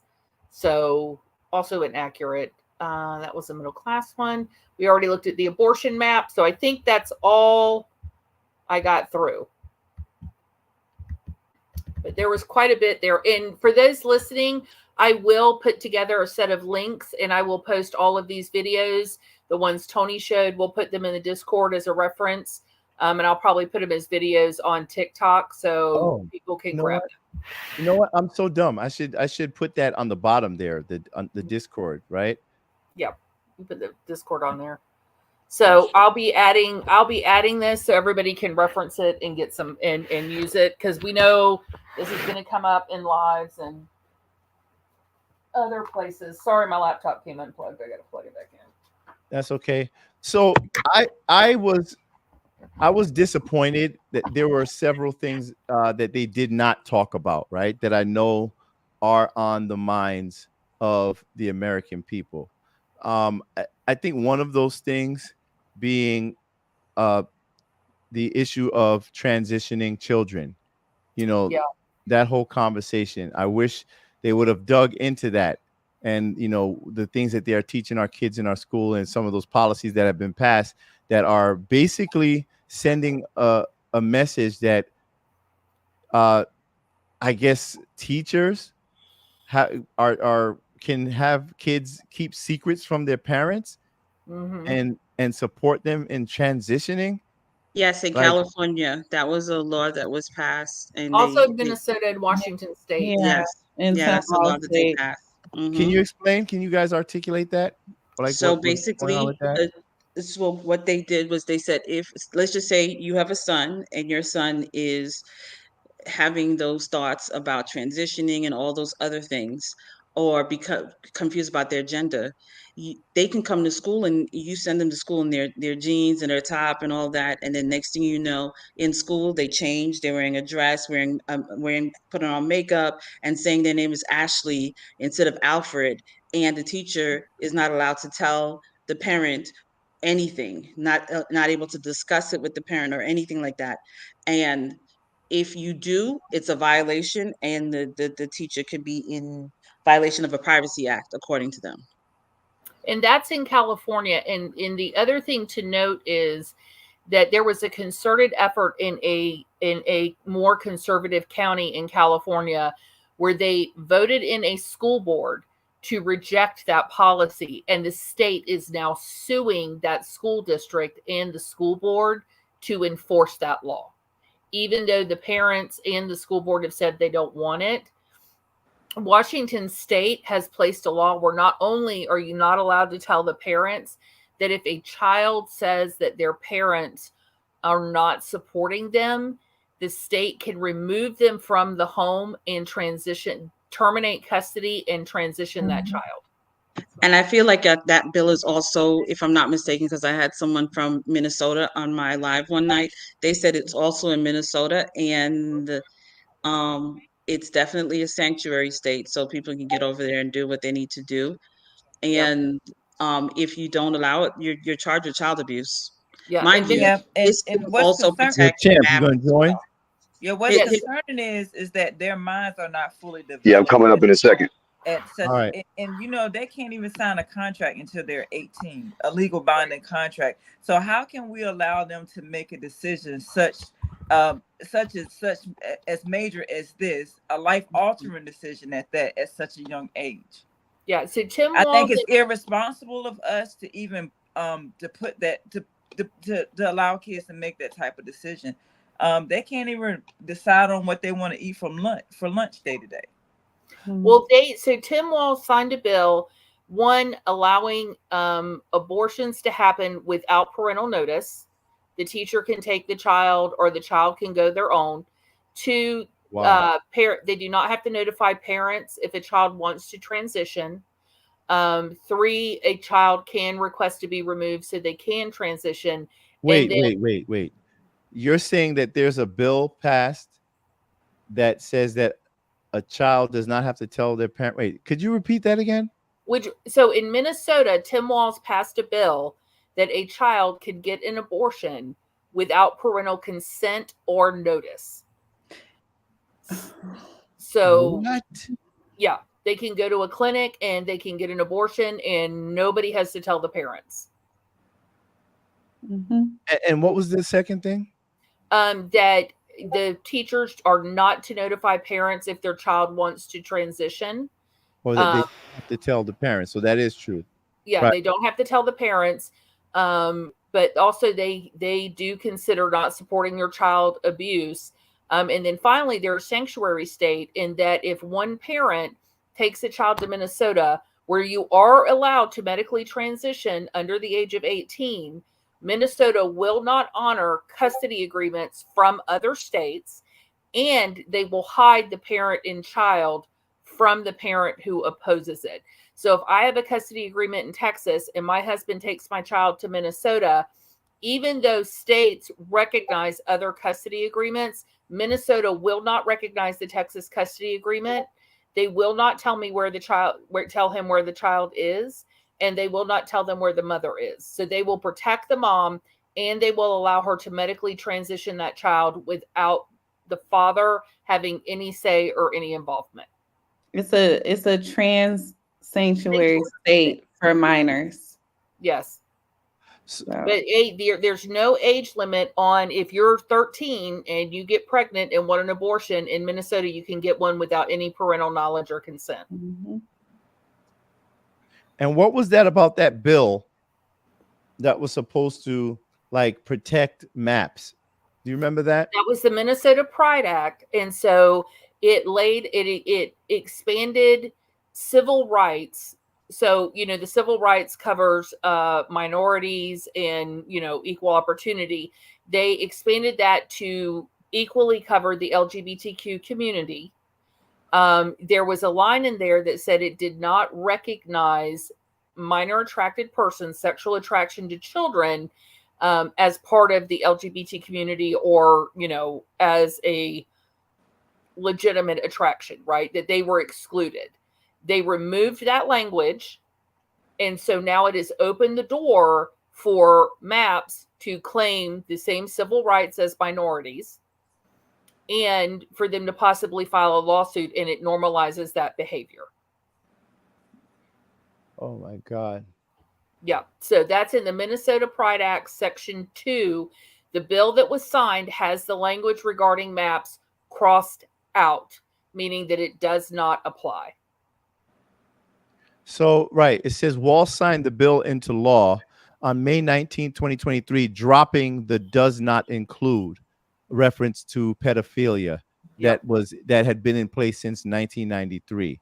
Mm-hmm. So the statutory definition of sexual orientation now reads sexual orientation. Correct. So it is now recognized as a sexual orientation. Not, I mean, they didn't put in it's recognized as a sexual, but they didn't exclude Right, it. but it's by omission. It's consent by omission. So what it does is it opens the door for lawsuits to be able to normalize and put these civil rights in. That's the thing. By not excluding it, any attorney could go and argue that it is included, because they could argue this is a sexual orientation. Yes. And Because they pretty much acknowledged it. They acknowledged it as such. Right. And by crossing it out, yes. And their justification is that sexual orientation has never been legally interpreted to include pedophilia. But we know that there is a movement now to include MAP, minor attracted persons, in order to add them to the LGBTQ plus IA plus community. So what happens when they are officially recognized as an orientation? That means that bill automatically protects them, even though the ambiguity of it remains open, where it'll be obviously seen as an opportunity, an open opportunity by predators. So the question is, why remove pedophilia from it in the first place? I'm sorry. I thought it was recognized as a orientation, a sexual orientation. No, it's recognized maybe in as a mental California. Who disorder. knows? Because you know California crazy. They're trying. They haven't passed it yet. NAMBLA has been pushing for years to have it recognized as a sexual orientation. NAMBLA. What is NAMBLA again? National Man Boy Love Man Association. Boy Love Association. And their slogan is "Sex before 8 or it's too late." And so NAMBLA has been trying to get it recognized as a sexual orientation, but it is still in the DSM-4 as a mental disorder. What they are trying to say is a MAP is a minor attracted person, but they don't act on what they're doing, so it's okay. However, pedophilia is an obsessive compulsive disorder. So the idea that a person with obsessive compulsive disorder is not going to act on their feelings is absurd, especially if you allow them to be around children. Right. Yeah, you see, they play in the ambiguity. They play in the, in the subjective nature of certain things. What does it mean when you have a disorder? Does it mean it's something that you cannot control? Well, an obsessive compulsive disorder is just that, right? On disorder. I obsess about something. That's all I can think about until I act on it. It's a compulsion. Like I'm so obsessed with it. And then eventually it becomes something I can't control and I act on it. And then as soon as I act on it, I go back to obsessing about it again. And then I have to, but that can, then you'll continuously act on the same thing. And then once I have that, it's an anxiety disorder, right? And so I'm constantly anxious because I'm so obsessed with this. The only way to relieve that anxiety and pressure is to act on it. So it's the same thing. People who have to wash their hands. I just feel like when you label something a disorder, you It's kind a of state of confusion, basically. Yes. Yeah. So- Yes, They're they're giving trying to. you give an excuse or you're justifying. That's what they're trying to do. Yeah. Obsessive compulsive disorders are incredibly hard to treat, almost impossible. So the idea that you could take somebody who is obsessed with the idea of sexual interaction with children and put them around children and expect them not to act is absurd. It's just, it goes against any type of psychological understanding of obsessive compulsive disorder. Now, And the Oxford English Dictionary says an illness that disrupts normal physical or mental functions. Yeah. Okay. Sometimes So it's an illness, it's a sickness. They can't help it, right? Oh, they They can can't help it. That's why So- they should be in prison for life. So Because Donald So Trump do you just think- announced that he's doing another debate. Is that true? Yeah, he was on Fox News. He was, I don't know if he's still up there, but he was on Fox News. not on ABC. But the thing is that you're right, Nick. What they're trying to do is define it as that, but they're different. I mean, this is something that medication can't control, and that's why they're calling it MAPS instead of pedophiles, because they're trying to make it I'm attracted to children, but I don't act on it. That's absurd. Right. I They're just saying think that if you call them I think that the fact that Tim Walz is Kamala Harris's pick for VP, we have all seen, and if you haven't, I implore you to go look it up. We've seen the pictures and the videos of his pride parades. Well, Okay. look at it. Think about it. He in his state has made it so that children can have an abortion. A 13-year-old, 12-year-old can go get an abortion if they get pregnant. Without A child parents. without Yes. parents, right? A child can medically transition, right? What they're looking for is if I can consent to an abortion and I can consent to medical treatment, then I can consent to sex with an adult. Okay, so hold on. So what is up with this weird obsession with children and giving them the rights of adults? Can we not see like this predator behavior? Like it's demonic.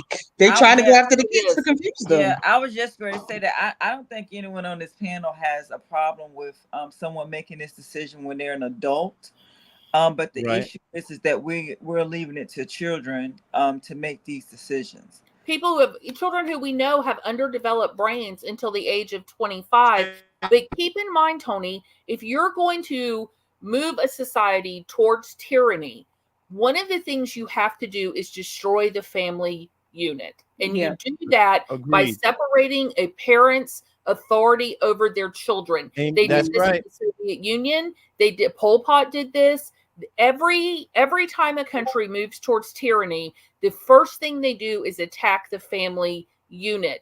And by taking away a parent's authority and ability to be controlled and involved in their child's life and protect them, you are destroying the family unit. And then you go in and you indoctrinate these kids, and then you confuse them, and then they're so confused that they're depressed that they end up on meds while they're transitioning, and then they end up on meds and become a statistic when it comes down to mass pew-pewing in schools. You can say it on here. We're not on TikTok. Yeah. Also, I know I keep forgetting. Yeah, we on Rumble right now. We can talk. Also consider this, right? If I'm 13 and I go have an abortion and can't tell my parents, I've created a secret and a wall between them, right? If I want to, so my dependency is going to the government and away from my family as the support, right? Because I can share a secret with the government. The government will let me transition because the teachers are just government employees.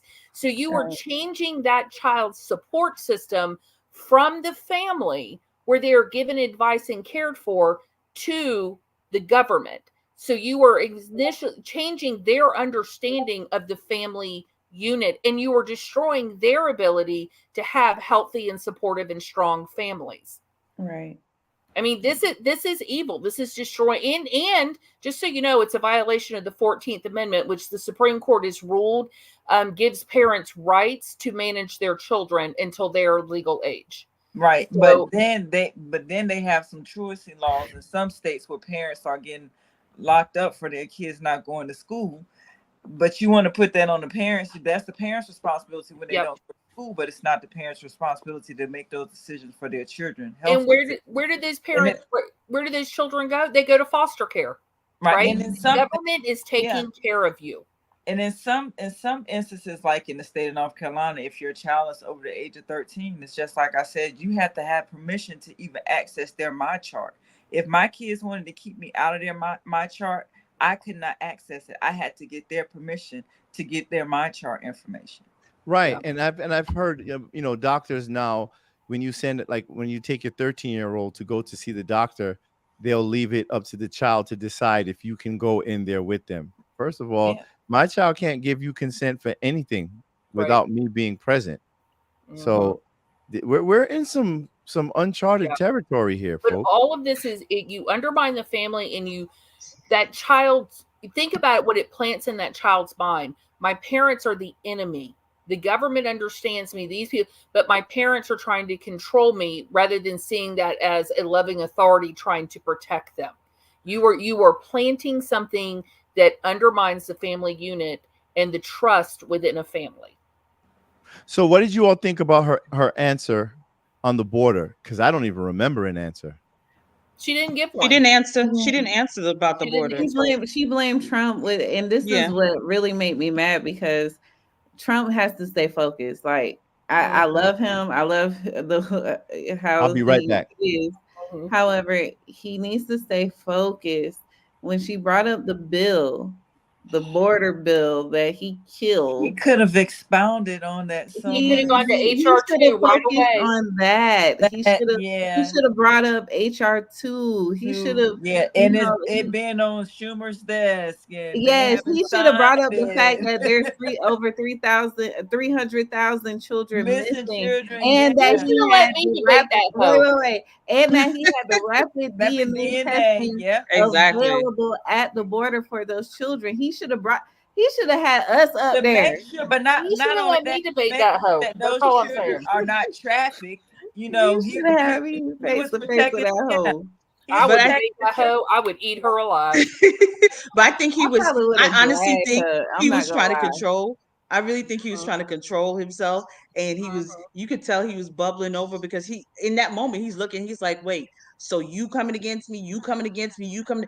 Like that's why he looked at David Muir and was like, listen, I'm speaking now. And I was just like, do your thing, Trump, because they're not letting you speak. They're not letting you get a thought in or nothing. He should have drove home, like those points. The border, he could have the border. He could have mollywopped that hoe with the border. Yeah, he could have taken her down alone. Yeah, because essentially he was trying to protect the kids from being trafficked over into the states at the instance, and that's why we have children that are missing. All of that could have very well helped Bill.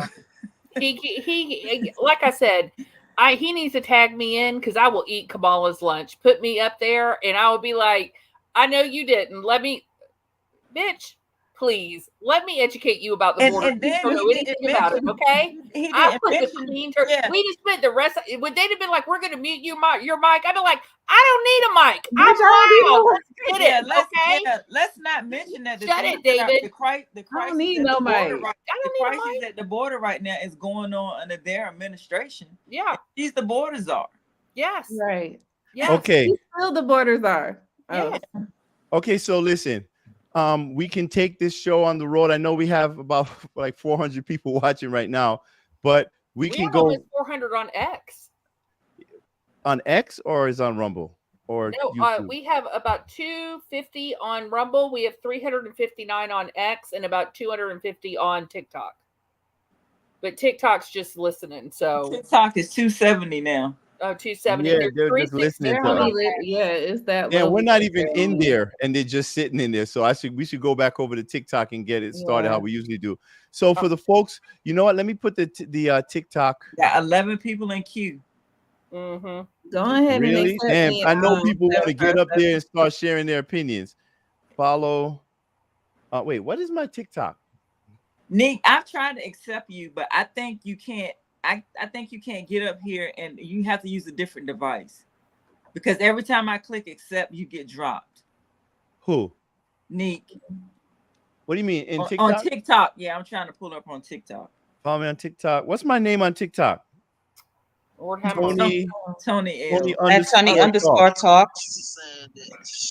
I do like this setup and being able to stream to the other platforms. Yeah, this is nice. a good podcast setup. Yeah, I like this, and I like we can stream on the other platforms. You got a lot of people on X, which was nice. Okay, that's good because I just really started using X again. So. I told you X is where it's at. Yeah, and let's be real. X and Rumble are the platforms for free speech right now. Yeah. I don't know what's going on YouTube, because you get strikes YouTube, when you have say a few viewers on YouTube. Yeah, I think probably none. You were running. I was watching throughout. I think he ended up with about 20 or so on YouTube. That's horrible. And 30, YouTube has the 31. most subscribers on it. You see what I'm saying? That's an indictment. That shows you this level of Well, censorship. YouTube only has subscribers. They don't have followers. You have way more followers on TikTok, X, and yeah, I X don't know what you have on Rumble. Yeah. But YouTube is really different. Yeah, but I just did the Rumble today. Like I really just started using the Rumble like that today. Like we just sent a couple of people over and we got way more on Rumble. We probably have like 5 times as many, I guess, followers on YouTube than Rumble, but you got all the people from Rumble on here. So yeah, Rumble was a good decision. So yeah, I'll still stream on YouTube as a backup, but we monitor all of it. All right, y'all. So we see all your comments on YouTube. We see all your comments on Rumble. We see your comments on Facebook. I saw a couple of disrespectful ass comments on there. I'm gonna have to deal with. Oh yeah, I saw Carol. I saw you. Yeah, that's actually a family member, and that's no, it's all right, but that's the thing. No, it doesn't matter. But the thing is this: Nick calling the family out. She said you watch too much Fox News. Yeah, and this I don't watch Fox News. Honest, I don't watch Fox News. I don't hold on. But I think this is the problem that we have to deal with. Like our politics right now it's literally breaking up families, which is unbelievable to me. That family members are hating each other, yelling at, stop talking to each other over who a person is going to vote for. How dumb is that? And the thing that makes it even crazy, it's like this is this weird psychopathy that people are going through right now. It's like you have such tunnel vision. It's just orange man bad, orange man bad, orange man bad. You can't think of anything else. Like I have presented people with so much factual information over the past month alone, right? Like, I put a couple of posts up on TikTok. They went viral or whatever, a couple of times on X. And the sad thing is to see, and I'll be honest, my people, my black people, whom I love, always responding with the most vitriol, always using these lazy, horrible terms to talk about your brother. You know what I'm saying?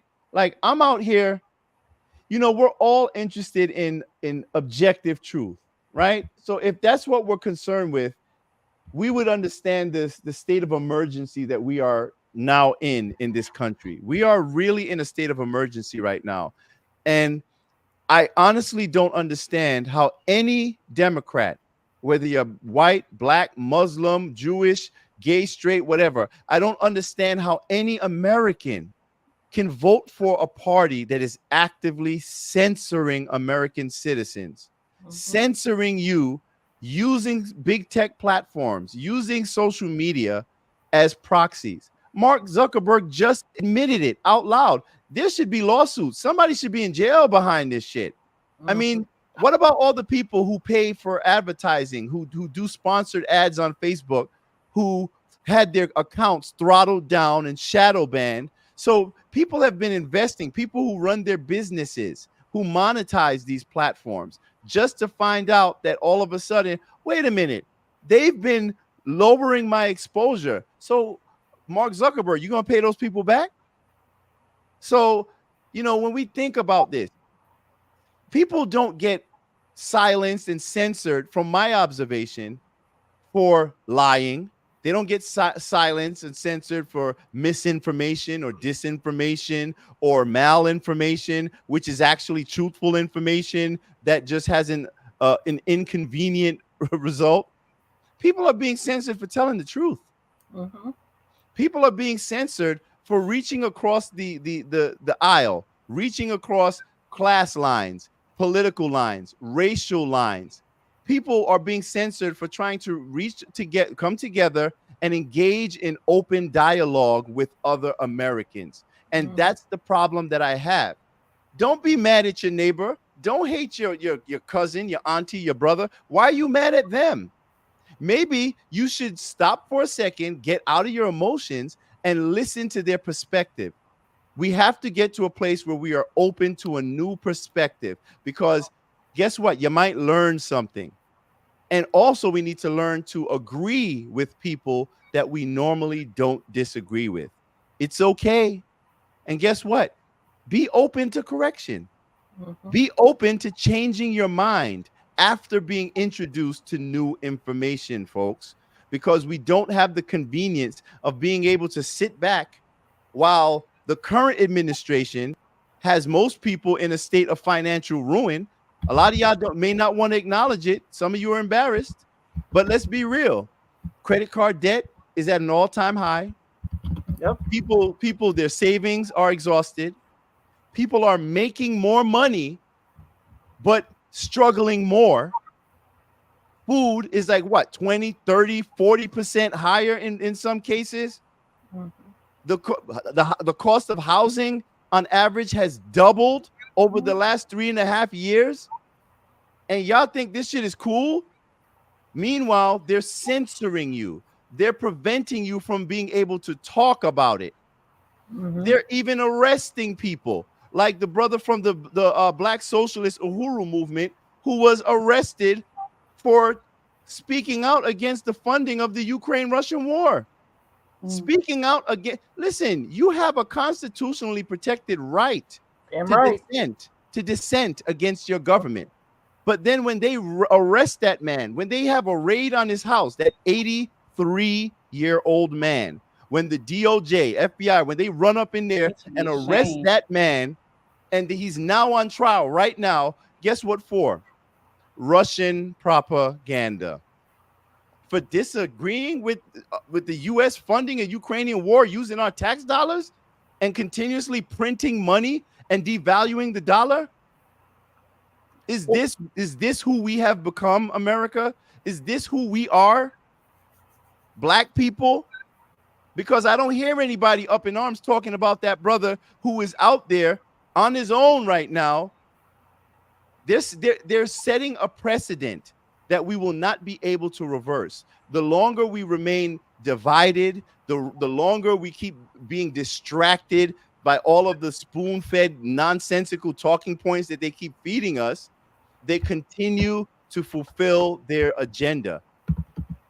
Probably half of the people watching this have known nothing about Project 2030. Yes. Y'all don't know nothing about the Great Reset, the World Economic Forum, Klaus Schwab, BlackRock, all of these things that I just said. You need to look into that. You need to understand why the globalist agenda is for all of us to own nothing and be happy. And some people just don't care until it's happening to them. That's just how they are. That's true. A lot of the arguments that we hear in these lives, it's all about me, me, me. Oh, I'm not doing that. I'm doing good. My family did this. I got a cousin that just bought a house, and it's like, well, their cousin's an idiot for buying a house now. It's all about self, and until it hits them personally, just like the people in Chicago, Black people in Chicago vote Democrat at an astounding rate. Okay. However, you're seeing a lot more now that it's hitting home. Now that they got, the illegals infiltrating their communities in their neighborhoods, even the middle class. Now they're speaking up. Now they're going to the city council meetings. Okay. They only wake up when it hits home for them. That's true. Well, keep in mind, Tony, remember, Obama made propaganda from the government legal, but they're locking Americans up for telling the truth or speaking out. Smith-Mundt Act was overruled. Yes. Yeah. So the government can sell propaganda, but when Americans speak out against something, we're being persecuted and locked up and banned by the same government that now has permission to lie to us. You know, any government that can ban, that can censor, that can silence dissent, that gives them license to commit any atrocity. They can do anything they want, any act of evil, including genocide. So people have to understand, man, you got to take this seriously, or at least defer to people who know more than you. I know there are a lot of folks out there who you're not engaged in the politics because it seems so toxic and petty, but the media is invested in that. Don't you think? Just as they're invested in portraying Donald Trump as a Hitlerian figure. They did that the moment he decided that he was not going to be a Democrat, and he came down that escalator and he was like, I'm a Republican and I'm running for president. And I'm gonna drain the swamp. And draining the swamp. That's fear in their hearts. That's that rhetoric that got him. You know what I realized a lot of times these kids don't even, a lot of the younger people, certain age group, I think they even stop focusing on what socialism is, communism, and all these different things. So you will ask some of these people and they're like, there's nothing wrong with socialism. I don't see the problem with that. I agree with it. And they don't even think about what that actually means, the implications of that. They don't understand the blessing that we have in the United States, the freedom that we have. They think that they will receive that same freedom under a government that is socialistic. They're not teaching our children anything. They really aren't. Because the thing is, what I always tell people, nothing is free. And the only thing the government wants from you is your freedom. So whatever you take from them, you give them your freedom in return. That's the only way you have to pay them, is whether they make you more financially dependent, whether they make it harder for you to live the life you want by paying more in taxes, but they take how you can choose, your medical care through socialized medicine. But what they want is power. And so every time we take something from them, we sacrifice our power. And that's what they want. That's the only way there is to pay them, is to sacrifice your freedom. That's right. Anytime you give up, anytime you give up even just a little bit of your freedom in the name of safety and protection to your government, you have to realize that your government is not going to give it back to you. No, they will never give it back. And that's right. Your freedom is your power. You cannot give up this power that we have. And we have to, we have to start holding these people accountable, no matter how charming they are, these corrupt politicians. We have to start asking the tough questions like, why is it that these people are worth maybe $5,000, or they got a $500 in the bank before they go into office, and once they hit Congress, a year or two later, they're worth like $15 million. Millionaires. And that's why I said, Tony, getting Trump in office is the first step in the battle, because after that, there are states and the Congress that need to be cleaned up. We can't, that's one step in the battle to take back our country, because we still have all those corrupt people in Congress and we still have corrupt people in our states. Okay, so there will be people who are going to ask, right? Because you're basically saying Donald Trump needs to get back into office to take back the country. That's your position, correct? I think that's the start of the position where we can have conversations without fear, right? So what I would like for you to do before we get off this live is explain to the people watching why you think Donald Trump is the best choice in this moment.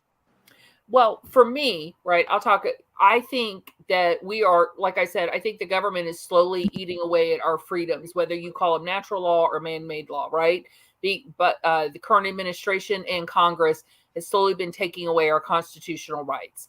And I think Trump getting in office is the first place that puts us in a position where we're safe, where we can speak out against the government without fear of censorship, without fear of being raided, without fear of being locked up. Right? I don't see him seeking to take away our protections the way that we see Walz and Harris.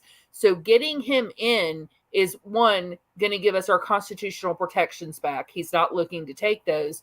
But I also think it puts us in a position to speak out against a government that he's not trying to protect or be in collusion with or help them cover up. Because we've got a long road to getting back to where citizens are the ones running this country and not the government. We've been asleep for a long time.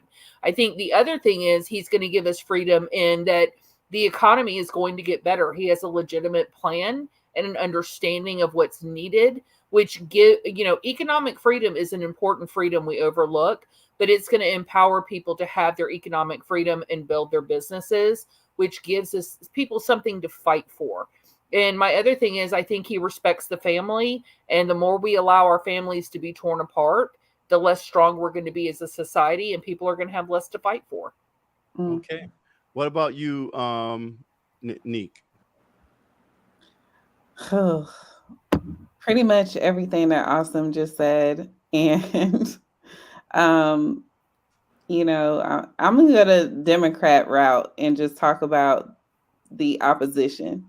Kamala is a liar. She has done absolutely nothing when it came down to the border, but made it worse. The direction that our country is going is just very alarming to me as a mother. For her to, have Tim Walz as her running mate was a huge red flag for me. He's a menace. He is a weirdo. For him to be so obsessed with children mutilating their bodies, and I know it's a joke having tampons in boys' restrooms, and it's a funny thing, tampon Tim, but is it really funny?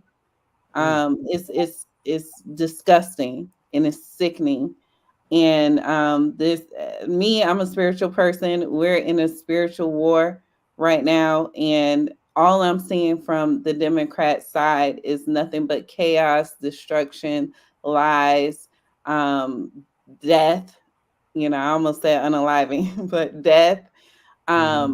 It's just, it's not something I fear for the children. I fear for my child, her future. And, Trump, he is advocating for freedom. He's advocating for freedom of speech. He's advocating for, securing our borders and making sure our country stays sovereign. He's anti-globalism. He's anti-communism.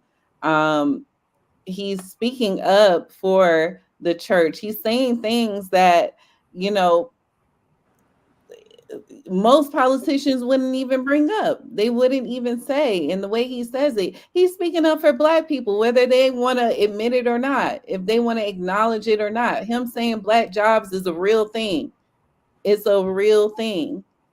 Our jobs, our neighborhoods are being infiltrated. It's being overrun. And if Black people don't wake up, if Americans don't wake up and wake up and get rid of that hatred in our hearts, we're going to see the destruction of this country, like way sooner. I know you guys say it's going to take a few elections. No, I feel like this is the election. Like, there is no after this. That's it. There's so much that we see what has happened in the past 3.5 years. Imagine another 4 years. Imagine that. No. We cannot take it. We cannot handle it. And I'm glad that he spoke up about the fraud in the election. I'm glad that he spoke up about these things that we can see. We're not stupid people. We have common sense. We see everything that's going on. And they're trying to gaslight us, and it's not going to work anymore. It has to be Trump. He has RFK on his team. He has a really great team, Vivek, Tulsi. He has Elon. Like, we need to utilize these people. They have the gifts and they have what it takes and the wherewithal, the kahunas to get us back on track. So, you know, what I see in Kamala is nothing but the devil. I'm sick of it. As a Christian, I can't. I can't. I'm done. All right. All right, So that's enough of my venting. no, I hear you. Crystal. So who are you gonna be voting for? So What kind of question? Hey, I will be voting for Donald J. Trump. And I'm Okay. proud to say I'm voting for Donald J. Trump. Even though I was someone who was a liberal in 2020, I was a liberal. I actually helped. I was knocking on doors. I was ringing doorbells. I was on the phone banks supporting Biden. And I remember when I went to the polls that day. Now, mind you, I was working it. I believed in it because I don't do stuff that I don't believe in. And at that time, I believed in it. And then I went to the polls in 2020, and God was like, if you press Trump, if you press Biden, you'll be in problems. And I actually hit Trump that day. I really did hit Trump at the polls in 2020. And I couldn't even stand him. But I had to listen to God in that moment. And after that, God, like I said, I'm in 2024 and God has opened my eyes exponentially. That's why I always tell people, ask God to open up your spiritual eyes, your spiritual ears, give you wisdom and discernment, because people aren't paying attention. A lot of people are seeing that they're like Awesome and Nick were talking about, they are taking the freedoms. They're taking the freedoms, and people are only seeing it really affect the conservatives, quote unquote. If they start with us, what do you think they're going to do to you? It doesn't just stop at us, it's going to come to you. You have to look at how they are dumbing down our children. And I am a mother. I can say that they're dumbing our children down for a reason, because they want to be able to control our children. They want our children to be depending on the government. That is why our children are still trying to figure out if they need to define what a man or a woman is. Right. And that's not even right, that they should be, they know, but because the school system is confusing them, everything around them is confusing them. My kids are adults. And what I look at is, I remember when I was younger, my dad used to tell me in the Bible where it says, good will become evil and evil will become good. And I never thought I would be alive to see it. Yes. And I am living it Yes. as we speak, because the things that we're seeing it so much right now. When people stand up here and watch Donald Trump, literally at 78 years old, should be on a beach somewhere enjoying the fruits of his labor, got up. He didn't need this. He didn't collect a salary when he was president. He took he donated it to foundations that needed it. He actually just wanted to help America. That's all he wanted to do. And that is why he came back again, to help America. When you see Harris, you have to remember in Revelation, if I'm not mistaken, Revelation 17:4, the woman in the purple dress. Please remember Yeah, that. with the And pearl. she's the woman in the purple dress. And gold. And y'all have to remember that. And the things that they're standing for and the things that they're doing, if you look at Kamala's plan, and I really want y'all to go look at Kamala's plan and then go pull up Agenda 2030 and then look at how it's like leading into Agenda 2030. When people are pointing you in the direction to watch Project 2025, that Donald Trump has said 1,000 times that this doesn't exist, he has nothing to do with this, and she put it on her website because she's trying to confuse you, that's because she doesn't want you to see that she's working with the globalists, that she's working with these people to take over the country and basically get rid of all of our freedoms. And the people that you are upset with, when I get the names, like I had somebody call me a black, a field Negro scammer idiot. That's what they call me today, because I'm trying to stand up and share truth. Y'all don't understand that this takes a lot for each and every one of us to do, to speak up and tell the truth, because it's not like the people aren't paying attention to the people that are telling the truth. They're paying attention to each and every one of us that's telling the truth and trying to wake you up. So I pray that you all open your eyes, because it is not just about you. It's about everyone. It's about your children. And you have to remember, united we stand, divided we fall. And the only person that's been trying to divide us is Kamala and the Democratic Party. They have been trying to divide us the entire time. Everything they've said. Exactly, Lindsay, Soros, Schwab, all of them. Remember all of those people. Go look them up if you don't know. And that's my piece, y'all. All right. All right. Thank you, Crystal. All right. So 757. Let's get I wanted to address some of Trump's administration's accomplishments prior to the pandemic. There was America gained 7 million new jobs, more than 3 times government experts projected. Middle-class family incomes increased nearly $6,000 more, than 5 times the gains during the entire previous administration. Unemployment rate reached 3.5%, the lowest in half a century. This was pre-COVID. Incomes rose in every single metro area in the United States for the first time in nearly 3 decades. Unemployment for women hits its lowest rate in nearly 70 years. Unemployment rates for African Americans, Hispanic Americans, Asian Americans, Native Americans, veterans, individuals with disabilities, and those without a high school diploma all reached record lows. Wages rose fastest for low-income and blue-collar workers, a 16% pay increase, and all this information is on whitehouse.gov. He put in place policies to bring back supply chains from overseas, and created more than 1.2 million manufacturing and construction jobs. Most of all of those things that I listed affected middle-income families, the middle-class income families. And for people to say that he's not for the middle class, his track record shows that he is for the middle class. Trump he's not a career politician.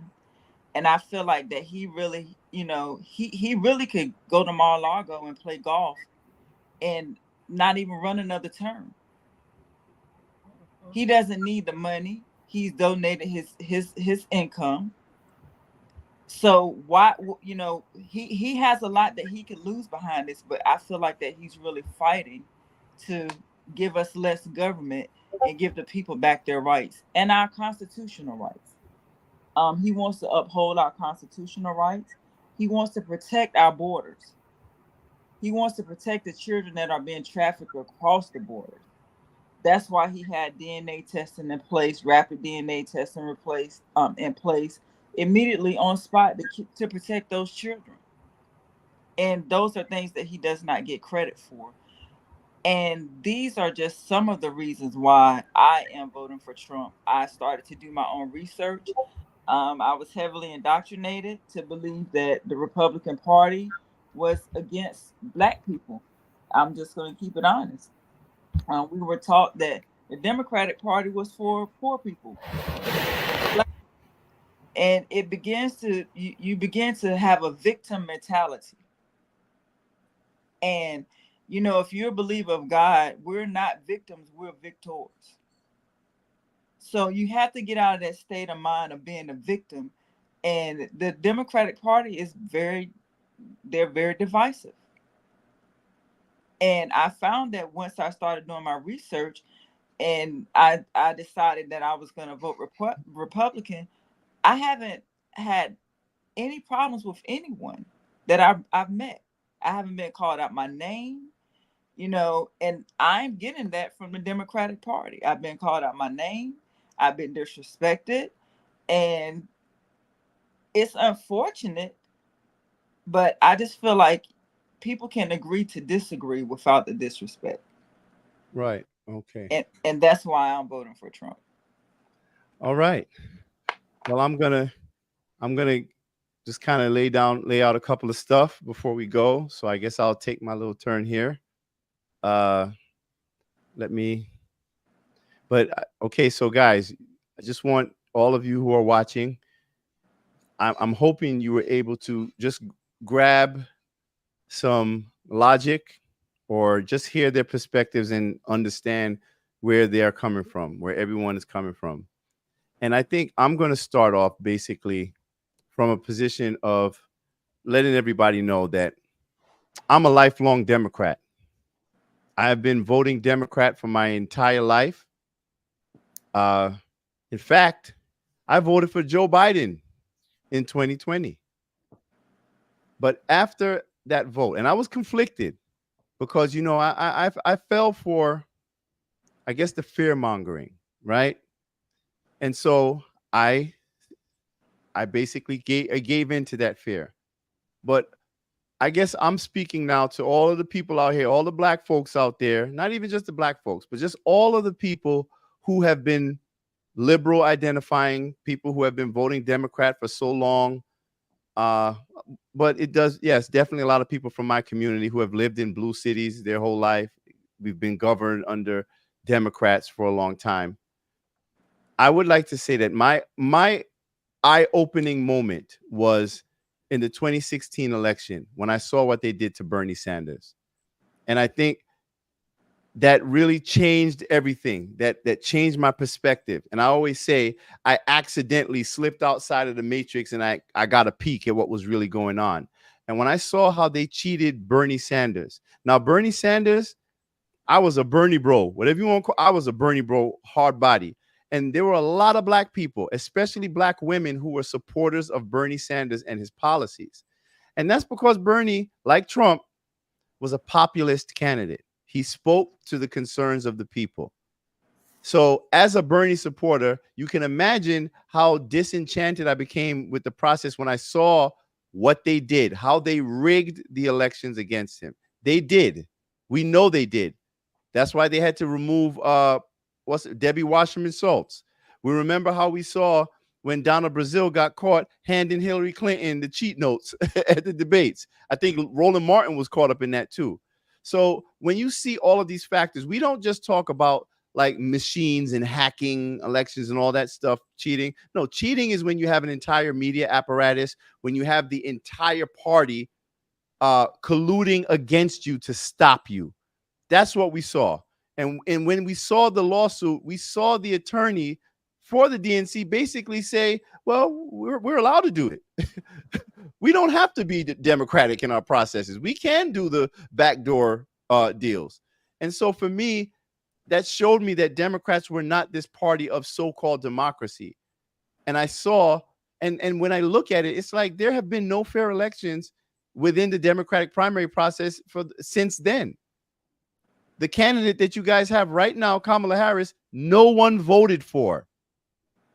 And so I saw the Democrat Party starting to just kind of transform from what I historically knew it to be, which was the party that was pro-worker. It was anti-big corporation. It was anti-war, anti-big pharma, pro-free speech. All of those ideals, pro-family, traditional values. And I've watched all of that disappear. And I've saw it replaced with this pro-war, elitist, anti-family agenda. And that's dangerous, especially agenda that seems to have this really weird obsession with targeting minors, targeting children. And so, and I also see that the Democrat Party that I used to know that told me that the Republicans were so racist and they hate me and all of that, and they always gave me excuses why they could never get anything done because the evil Republicans. I started to look at policy, because when I realized that I don't have to pay attention, I don't have to focus in emotion, let me look at the policies. I started to realize that the policies, specifically under Donald Trump, were way better, especially than the Biden administration. The policies, I was doing great. Just my own life, I was doing very well financially under Donald Trump. Now, some people will say, oh, well, that doesn't mean anything, blah, blah, blah. Obama. Nah, let me tell you something. Donald Trump inherited a stagnant economy. Obama, he brought things back where it was supposed to be, right? After the 2008 crash. But let's be real. Donald Trump improved on where Barack Obama left off.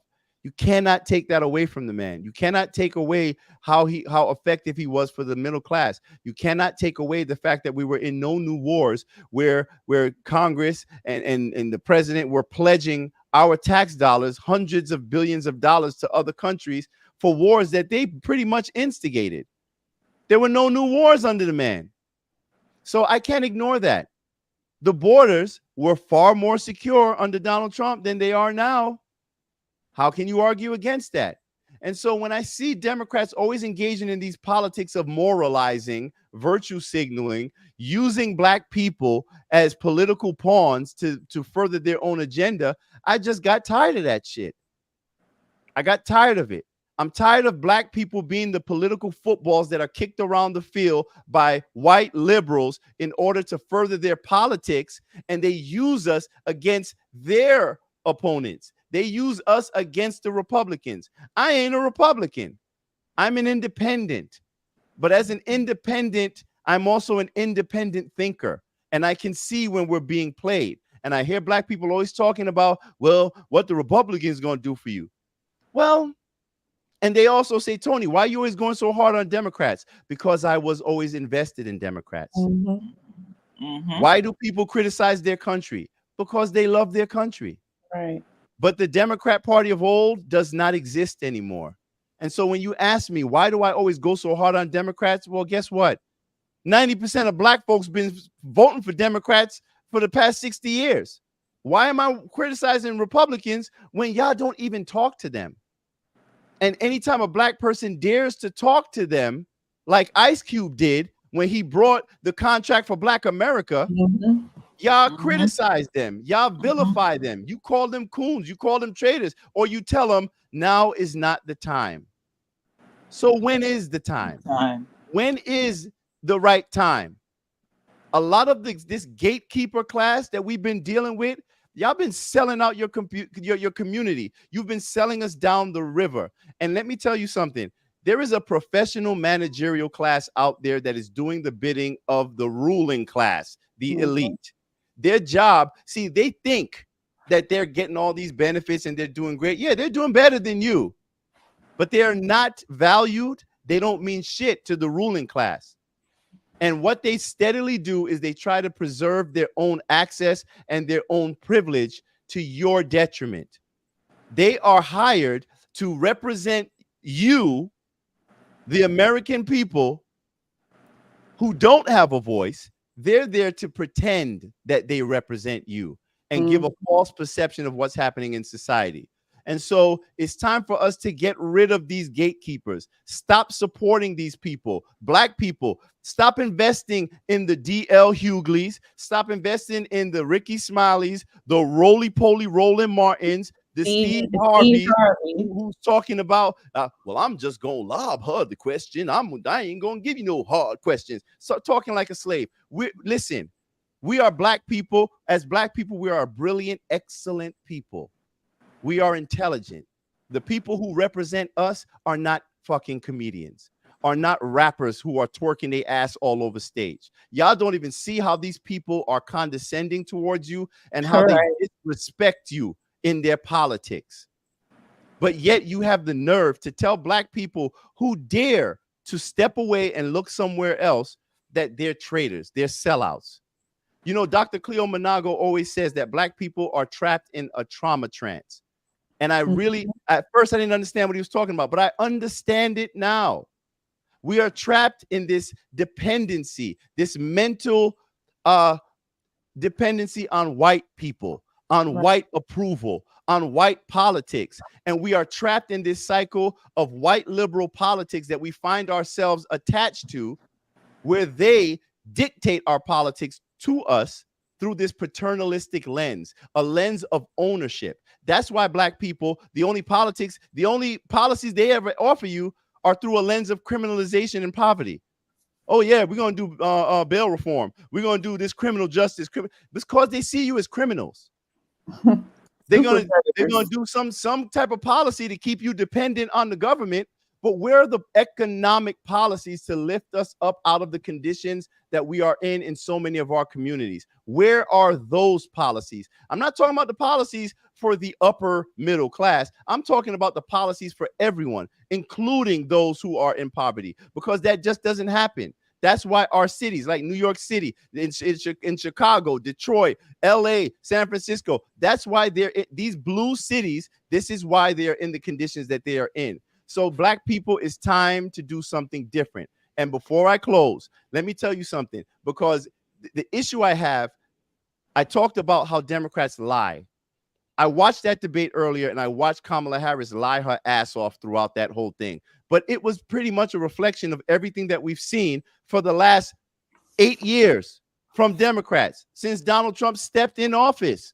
They've been lying to us repeatedly. The black jobs, we know what Donald Trump was talking about. And it's insulting to me that Kamala Harris, who all of y'all praise as this black woman who still never answered the question and said she's black. I didn't see her proudly step up and say, I am a proud black woman. I ain't hear her say that there. I ain't hear her say that shit in that CNN interview. But okay, but this proud black woman is basically a partner in open borders where you are seeing illegal aliens flooding into black communities, where they are replacing us in the job market, while simultaneously they're using our resources, our tax dollars, to put these people up in hotels and pay for all of the food stamps, the EBT cards. They're giving them cash money. They're giving them health care. They're giving them free schooling. Now I'm in California. They're giving them grants for housing and loans. And they do what? What happened to all of the people who came here legally? How about those folks? We are allowing these people to undermine the American people, take away our freedoms, take away our sovereignty as a country, and they're handing it over to other groups in order to preserve their own power. Now, I understand that Donald Trump is brash. I understand that he may be undisciplined in some of his rhetoric. That's him. Donald Trump, he got some diarrhea of the mouth. We get it. But maybe as a New Yorker, I understand that brashness. I understand that transparency and that willingness to go to listen. If I get it. He makes time for the smoke. I make time for the smoke. But at the end of the day, the real reason why Democrats and even establishment Republicans have a problem with Donald Trump is because he says the quiet part out loud. He tells you, the American people, what he's not supposed to say. He is making things clear to you. He's shedding the secrets, the secrets that they use to maintain their power and their privilege. And he is now, honestly, in my opinion, the only person who is standing in the way of this globalist agenda. And so I can just tell you guys, even to the independents out there, I was excited when I saw RFK Jr. Endorse him. I thought that was a very amazing, inspiring moment to see them reach across the aisle in a shared vision for success for the American people. So for me, that was it. But I also want to just say one more thing to you guys, which is the last thing, because I want us to use a little bit discernment right now. About a month ago, we saw a former American president almost be assassinated on live television. And after a bullet hit his ear and he hit the ground and he's bleeding, before they were able to rush him off, he stopped and he put his fist in the air and he told people to fight. Now, whether you like him, whether you don't like him, you got to respect that shit. And what hurts me is to see so many people who were vilifying, everyone else for being conspiracy theorists when it came to the C-19 issue. All of a sudden, y'all started brokering in conspiracy theories, saying that it was staged. That's just so stupid. Let's just be real. Donald Trump, he was almost assassinated, and 3 days later, it left the news cycle. Every hashtag about it was suppressed. Google, you couldn't search and find anything about it. The same thing with RFK and him coming together. So just understand that there is a bigger agenda at play here. They're trying to hide information from you, and we have our responsibility to dig a little bit deeper and do better. So once again, you can follow us. You can follow me here, wherever you're watching. You can also go to TikTok. We're building a community over there. These beautiful ladies here, they're also part of that community. We're building a network where you guys can get truth, objectivity, logic, and also empathy, because that's the most important thing in this equation. We have to be able to empathize with each other in order to listen to each other. We want to be respectful, create an environment where we can all share our opinions, but most importantly, listen to those opinions. Don't wait for people to finish. No, actually listen to what they're saying and try to get an understanding. And I know I've been running my mouth a lot, so I'll let you all take the mic and we say goodbye, because we're going to go to TikTok. We're going to go over to the TikTok community after this. Yes. Y'all go ahead and head over to TikTok after this. Oh, I just wanted to say real quick, everyone, please do your research. Just research. And if you have any questions or concerns, there are a lot of people in the community you can reach out to that have basically stepped outside the box to think for themselves. And the information that we provide is factual information. That's right. I know sometimes it can be a little emotional, but for the most part, I would say we have a team that does very well with debunking information and handing out actual facts. Mm-hmm. So if you're interested in the facts, follow us and you will be enriched. All right. So just another thank you to our guests for coming on the panel. And it's late. I just want to say, everybody be encouraged. I don't know, the energy kind of seemed a little low, but look, we are Americans. We're good. We're patriots. We're gonna always survive and be strong. So that's right. With God, we're on God's side. Okay, when you rolling with God, you can't lose. So not at all. Don't feel discouraged. All right. Well, thank you all for joining us. And this is We Need to Talk. Peace. You